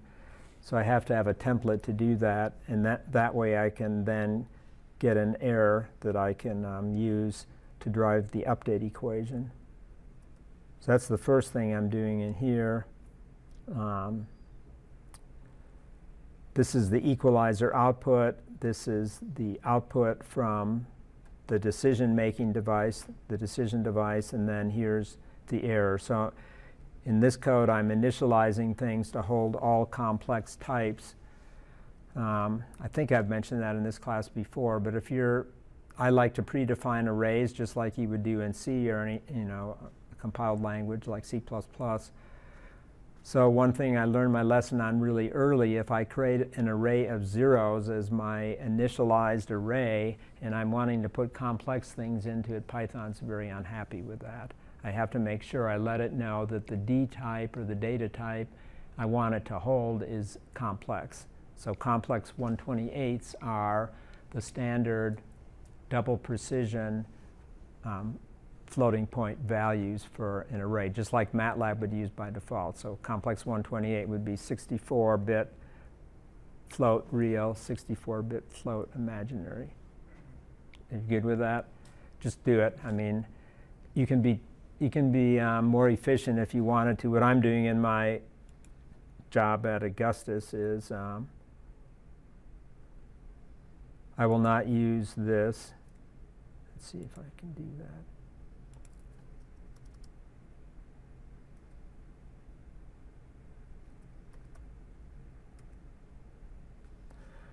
There I'm using complex 64, so I have 32-bit floats for real and imaginary parts. And by the way, complex is the default, and complex is the same as complex 128 on our machines, because that's what we have with our architecture. So I do like the way Python does this, because that way if you're wanting to model something and eventually move it to C, you can just pretty much do the same bit precisions and stuff that you would do if you were doing it in C++. You might do that on occasion, but I've done that a lot. It just means I can be bit true if I want to in floats or fixed point. So those are my holding arrays, and then I have states that I'm not sure why I don't make that a complex 128. Like I said, I didn't get a chance to study this, but I'm going to put my initial states in, and I'm going to update states. So the first thing I do in running it through the LMS adaptation is I'm going to update the states each iteration. And what I'm doing, this is a kind of a cheesy way of doing things, but I'm just making it fast and efficient. I'm going to take my Y array and I'm going to put the newest value in there, and then I'm going to take all of the old values less the oldest one. So that -1 that you see in there is, say, throw away the oldest value and keep all the past values, and then put the newest value at the front. So effectively, I've taken my array, moved it like that. The oldest value goes away. The new value is in the very front of the array, and the older values are behind it. And this way I can implement the filtering algorithm using this array of Y states. So I come down here and I get the output of the equalizer. I make subtract the constellation values from it. So this is going to be my error, and constellation is this reference value. In the case of BPSK, it's just +1 and -1, and then an amplitude scaling factor if I wanted to, have an AGC control. And in a typical application, you've got to have something to automatic gain control, but I'm just fixing the gain to say it's been fixed, so it matches. I can make it match the input, nominal input to the value, and that's what's going on right here, as I'm remembering it. I'm spending a little bit of time on this because if I have you do a decision feedback equalizer, you're going to have to take this code and you're going to be messing with it. You're going to be having to get more familiar with what it's doing. And I have to get more familiar with what I did because I haven't looked at it for a while. So I get an error, and then it looks like I'm doing the minimum of,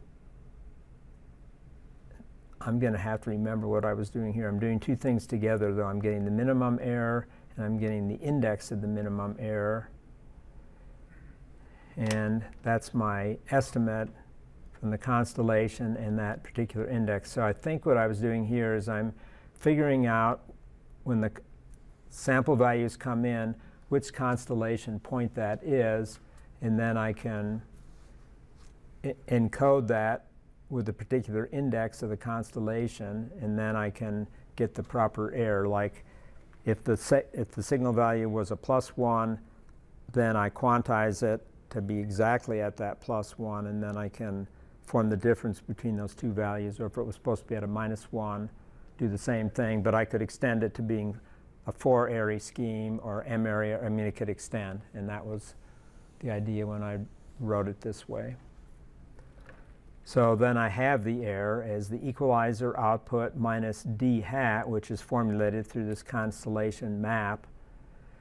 And now what we just saw in the math is clear. We have update vectorially using aopt, which was our stack up. This is our starting point. So this is the initial condition. Here I'm assuming the equalizing filter doesn't have to do anything. So there's zeros either side. The center is 1. It's like an ideal channel. That's where it's going to start from. And then these taps that are either side of the center are going to get bigger or negative, positive, negative, real, imaginary. Does that make sense? I'm starting it as if to say the channel was totally benign. It needed nothing. But you could start it in other ways. This is the way I decided to start it. So this is the initialization of it. So here I'm not, here I'm doing the dot product rather than the matrix. I think this might have been written earlier, but I'm going to take, and I'm applying the filter to get the equalized output. Let's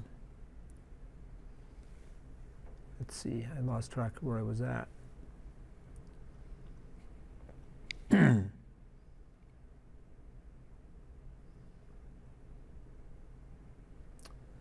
guess this scheme to get the equalizer output, I'm just updating it from the previous value that was held in here. And then this is the dot product between the vector and the states. Hard decision, we already went through that. I was actually down here. So this is the LMS update equation done vectorially. And then it returns the decision-directed outputs. And these are the various variables that are in the container or the class that was created to hold them. So now if I run it,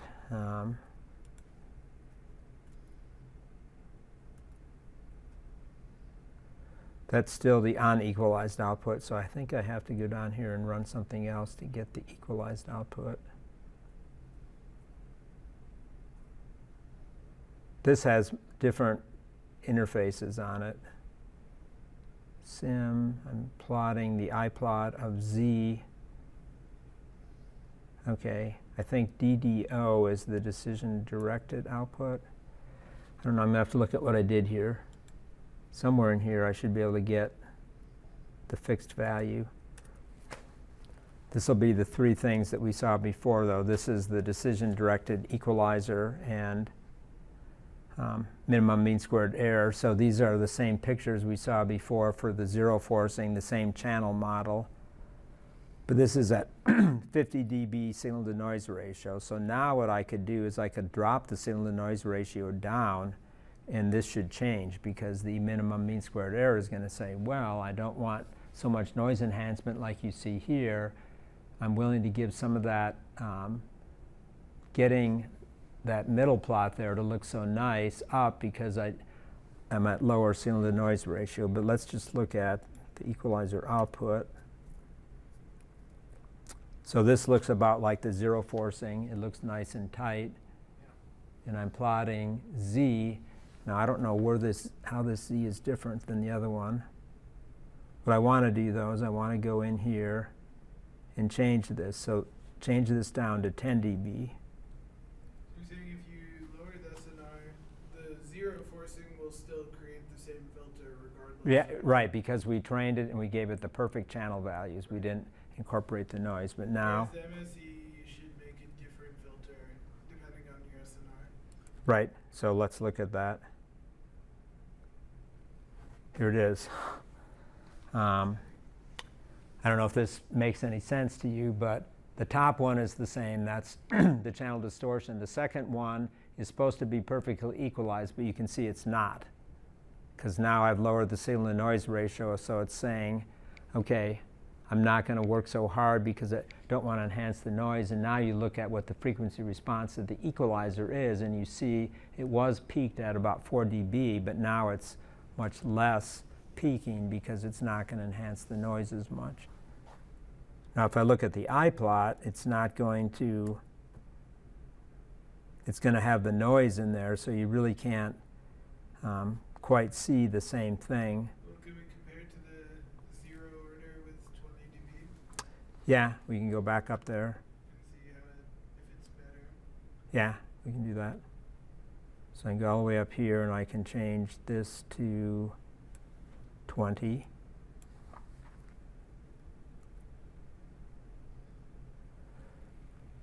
And of course this won't look any different because it's just all on noise free, but then this should be something. I didn't rerun something, I don't think. Yeah, it doesn't seem right to me. Did I do 20? I did 10. That's what I did. I did 10.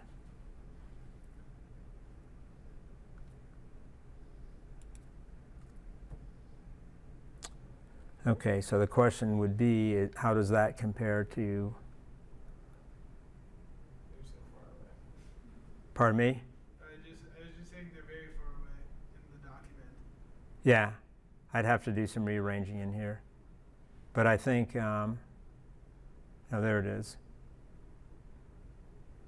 So it's that versus this. The best way is to go for some error probability calculations. And I think I have some other examples in here. I guess I'm not going to go through all of them. I've got another means of doing examples. One of the things I also didn't show was convergence. So I think one of these shows convergence of the LMS.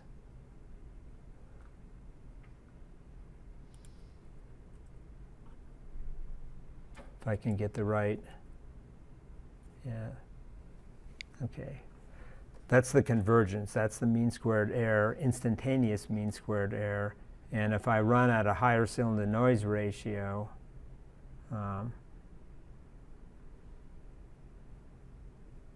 I guess I can do in here, put that up to 20.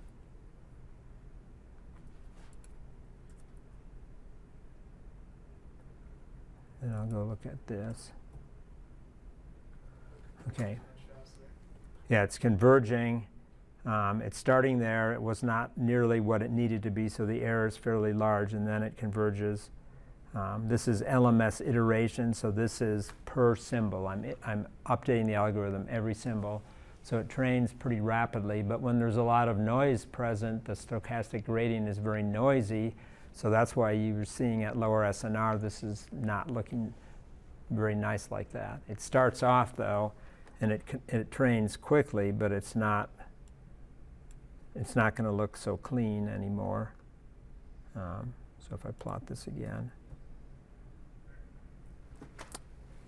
it still trains, and then every now and then it gets a large burst of noise, which unfortunately says move over here, and then it's like the bottom of the bowl. It has to try to pull it back in again. So it's getting jerked around quite a bit, but that's just the way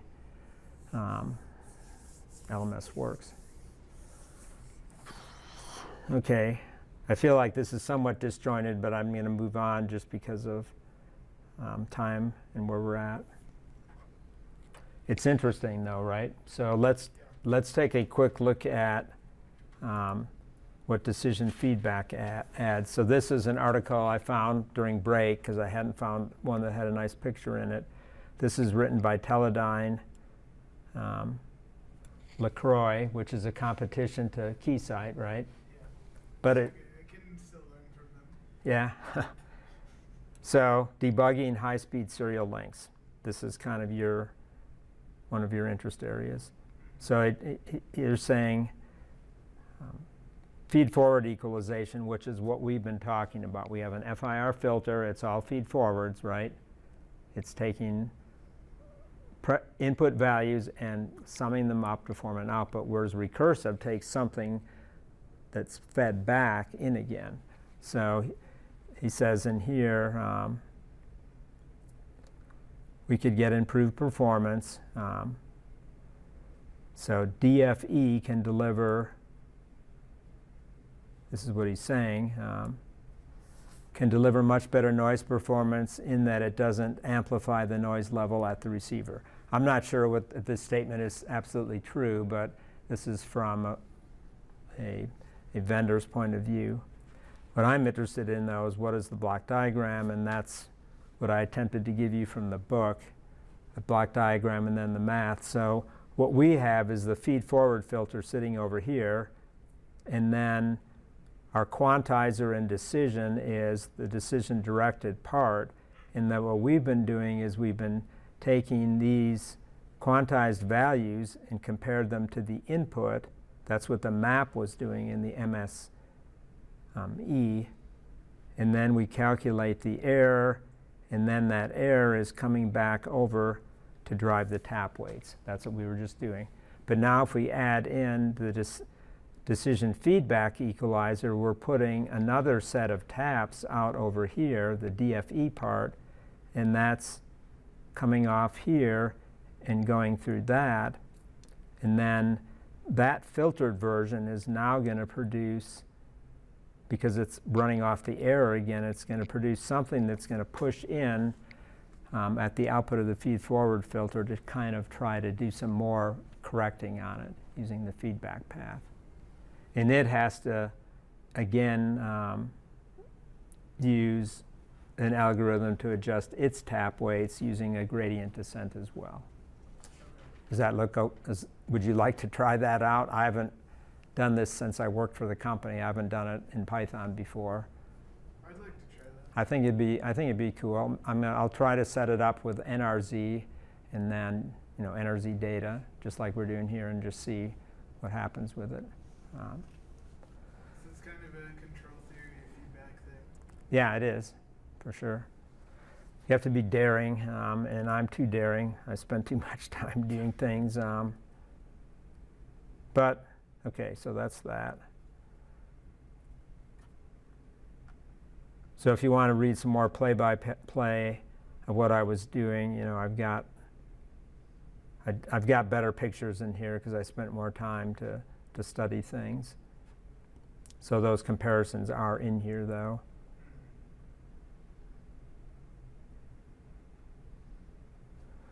And this is when I did some measurements using the Python code or the MATLAB code, since one was based on the other. This is the type of thing that I was able to get for that channel. I was able to pull things in fairly significantly, and the zero forcing and decision directed, not really that much different in the tests that I did. I can't remember questioning myself why didn't it change. I think it changes if you go down one way or the other. Which way should it change? It seems like it should change more if you go to lower EB over N naught, so it should be the curves that go up where it should impact more.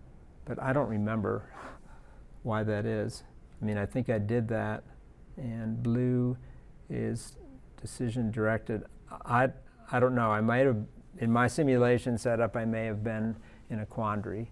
You can go look at papers, though, and read what people have done, because these have been around for a while. If you were using MATLAB, if you were using the communications toolbox software, you'd have access to various other types of equalizers. They've got all of this in their library.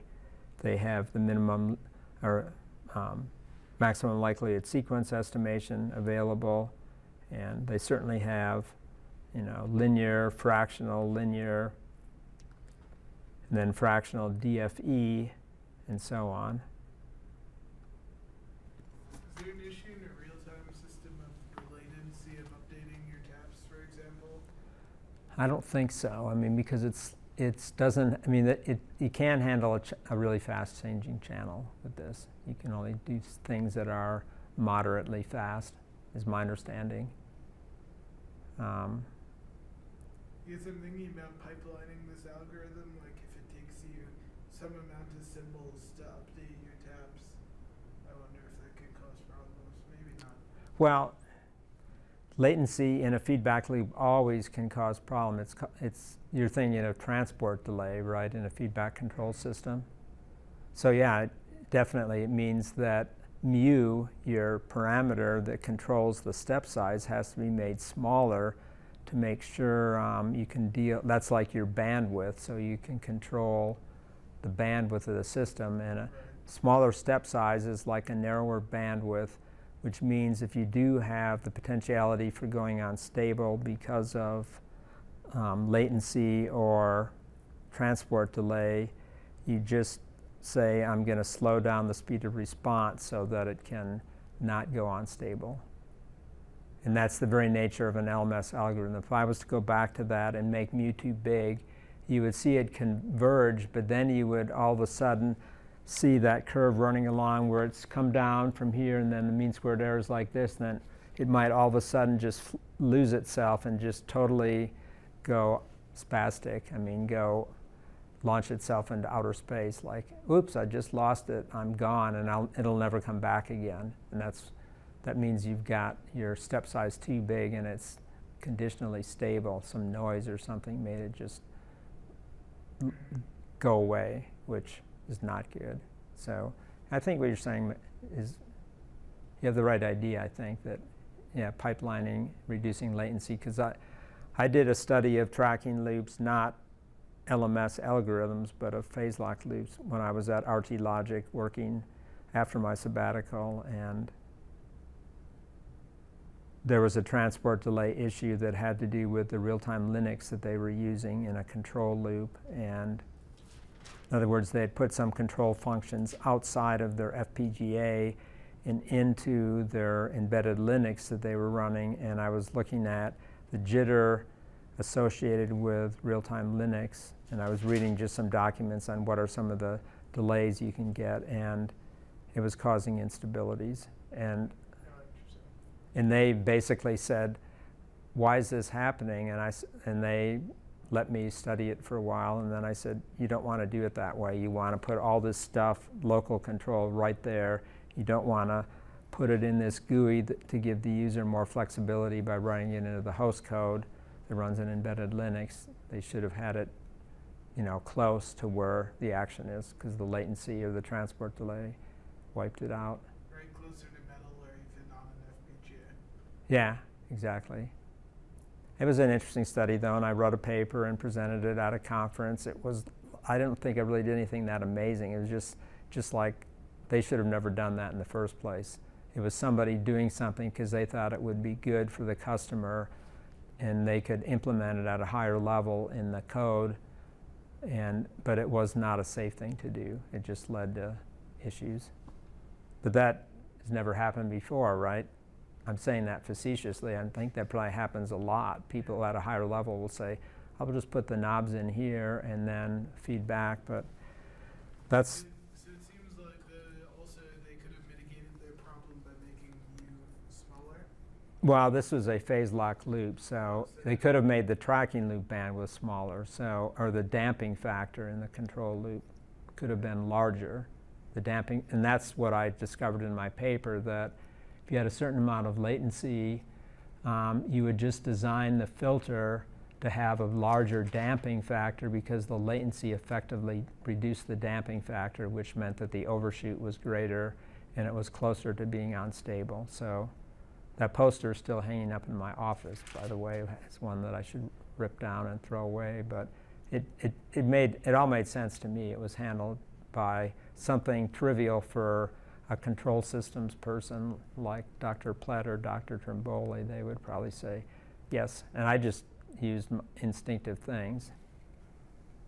That makes sense intuitively. I mean, that's a good reason to study a lot of different stuff. Well, that's why you're doing it, right? Yeah. So the last thing here, and the class comes in here today, so I've got to be wary of the class arriving. I had hoped that we'd get over into this chapter, but I think this will probably be a good place to stop. The last thing I threw in here, after I originally wrote the notes, was confidence interval for error probability detection in a simulation. So then straight Monte Carlo, if we have fading channels, if we have coder, forward error correction coding, other things that give burstiness, this modeling technique here doesn't account for that, but this just assumes additive white Gaussian noise all by itself. What should be the number of error events that you would like to observe to get a particular confidence in your estimate of the error probability? So right now, when we do the Monte Carlo, we're dividing the number of error events by the number of bits we process through the system. What I've put in here is taken from this paper from 1984. We know that as n goes to infinity, the estimate's going to be approaching the true value, but from statistics that you learn at the undergraduate level, when you take and estimate some quantity, you know that you have a confidence interval with the number of something called the confidence level comes into play, where you're trying to infer something from something else. And this is kind of one of the classic things that if I was teaching our undergraduate province stats class, we have to go through, because it's something that relates to, taking, you have a population, and in the traditional case, you have a population like you make ICs, and you take a subset of those ICs and you go out and test them, and then you find so many faulty ICs, and then you want to infer that from the number of faulty ICs that the whole population has this same characteristic. But what is that probability, right? What is the probability that that percentage is defective? So in our case, we translate that idea into we're wanting to estimate the true error probability, and we're just going to sample a certain number of bits, n, and then we're going to observe how many are in error, little n, and we're wanting to know what that ratio, how closely it estimates the true probability of error. And then the confidence interval has to do with this line right here. This will engage for me, which it's not going to do right now. I'll do it like this.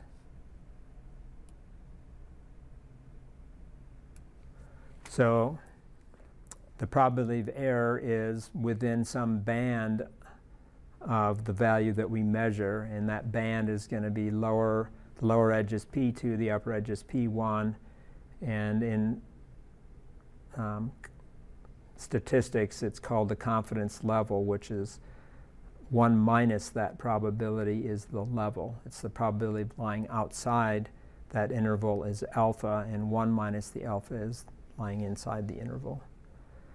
So the error probability calculation, if we assume independent bit errors, which is not true for mobile radio channels, but it's still an approximation, is that it's going to be binomial distributed. And that's the repeated trials idea we talked about way in the beginning of the semester. We do repeated trials like rolling a die, and then the distribution we get is binomial, like tails and heads. And so we set these, assuming symmetry in the tail probabilities, we set half the probability equal to the left side and half equal to the right side. And those are these two sums. And then if you solve the two equations, for the confidence interval, you get from the binomial distribution, you get a cumulative beta distribution. I'm just saying that because it comes from this paper. But when we take measurements, we generally have a fairly large number for n, and so we get a normal approximation to the binomial distribution when n is large. And the PE values we're interested in and the little n values that we observe make the normal approximation valid, or reasonably valid. So we end up with the confidence level involving the probability for a Gaussian PDF, and it's going to be related to the error function. So this d alpha is the inverse error function. It could be related to the Q function. These notes were written when I was using the error function more often. So this is what the confidence levels are. I'm just going to skip to the end so I can show it to you and get out of here before the people start getting here. We've got about 6 more minutes left. But d alpha is calculated from the desired confidence level, and then you can calculate the confidence interval with this plus and minus calculation over here. So those equations can be solved, and I've got that in here. This was written in MATLAB, but you can write it in Python just by translating this code quite literally. But pictorially, this is what it comes down to for our practical setting. If we want to get a particular error probability, suppose we want to get 10 to the minus 6th, and we'd like to have the confidence level be, say, 95%, then that's that red line in here. That's where the band of the blue and red lines that are diverging there, it lies on that interval, and it lies with a scale factor where 1 is the error probability we're estimating, then minus 0.5 and 2 are the probability of error band about that for 95% confidence in our Gaussian assumption-based model. So if we were going after 10 to the minus 6th, then we can figure out how many error events we need to get a a confidence that it lies on an interval between 0.5 of 10 to the minus sixth and 2 times 10 to the minus sixth. And if you read down the axes here, it just says it's going to be 10 events. If we want to get that 95% confidence interval to be much tighter, you would say 0.5 to 2 is not very good. I want to be way over here, which is what I was talking about, getting at 100. So then you can take this and you can get the corresponding values over here on this axis. So if you measure 100 errors at 10 to the minus 6, let's say your confidence interval is we're 95% confident that the probability of error lies between what we measure with n over n and this lower value and this upper value. And I'm probably not doing a very good job at this because I don't teach confidence intervals that much, but it's always n interval, right? You estimate a value and somebody says, so what's the confidence of being 95% confidence associated with that estimate? So we get 2 times 10 to the minus 6, then we go to this chart, you figure out, okay, 2 times 10 to the minus 6 corresponds to 1.0 on there, and then you figure out what's the upper range and what's the lower range if you did it with 100 error events, and then you'd say, I'm confident that it lies with 0.95% probability in this band. So if I'm at that value, I know I'm actually with 95% confident that it's in that band about that. And less error events, it's a wider band, and you're very, very, you're increasing your uncertainty. And of course, as little n gets bigger and bigger, your confidence goes up more and more and more. So this is where the idea comes from, and this chart is like the old-fashioned nomograph. You could just measure things on it, but you can use the equations to get it exactly, and that's what this stuff does. This P1 and P2 is the confidence interval, and you enter into here your n value, big N value, and your confidence level alpha, and then you'll calculate the lower and upper values from these equations, and it'll just give you that. That's how I created the chart, was from that math. Is it interesting or not? It's just something that you can actually quantify it by saying how many events do I need to get. So I'm going to stop there.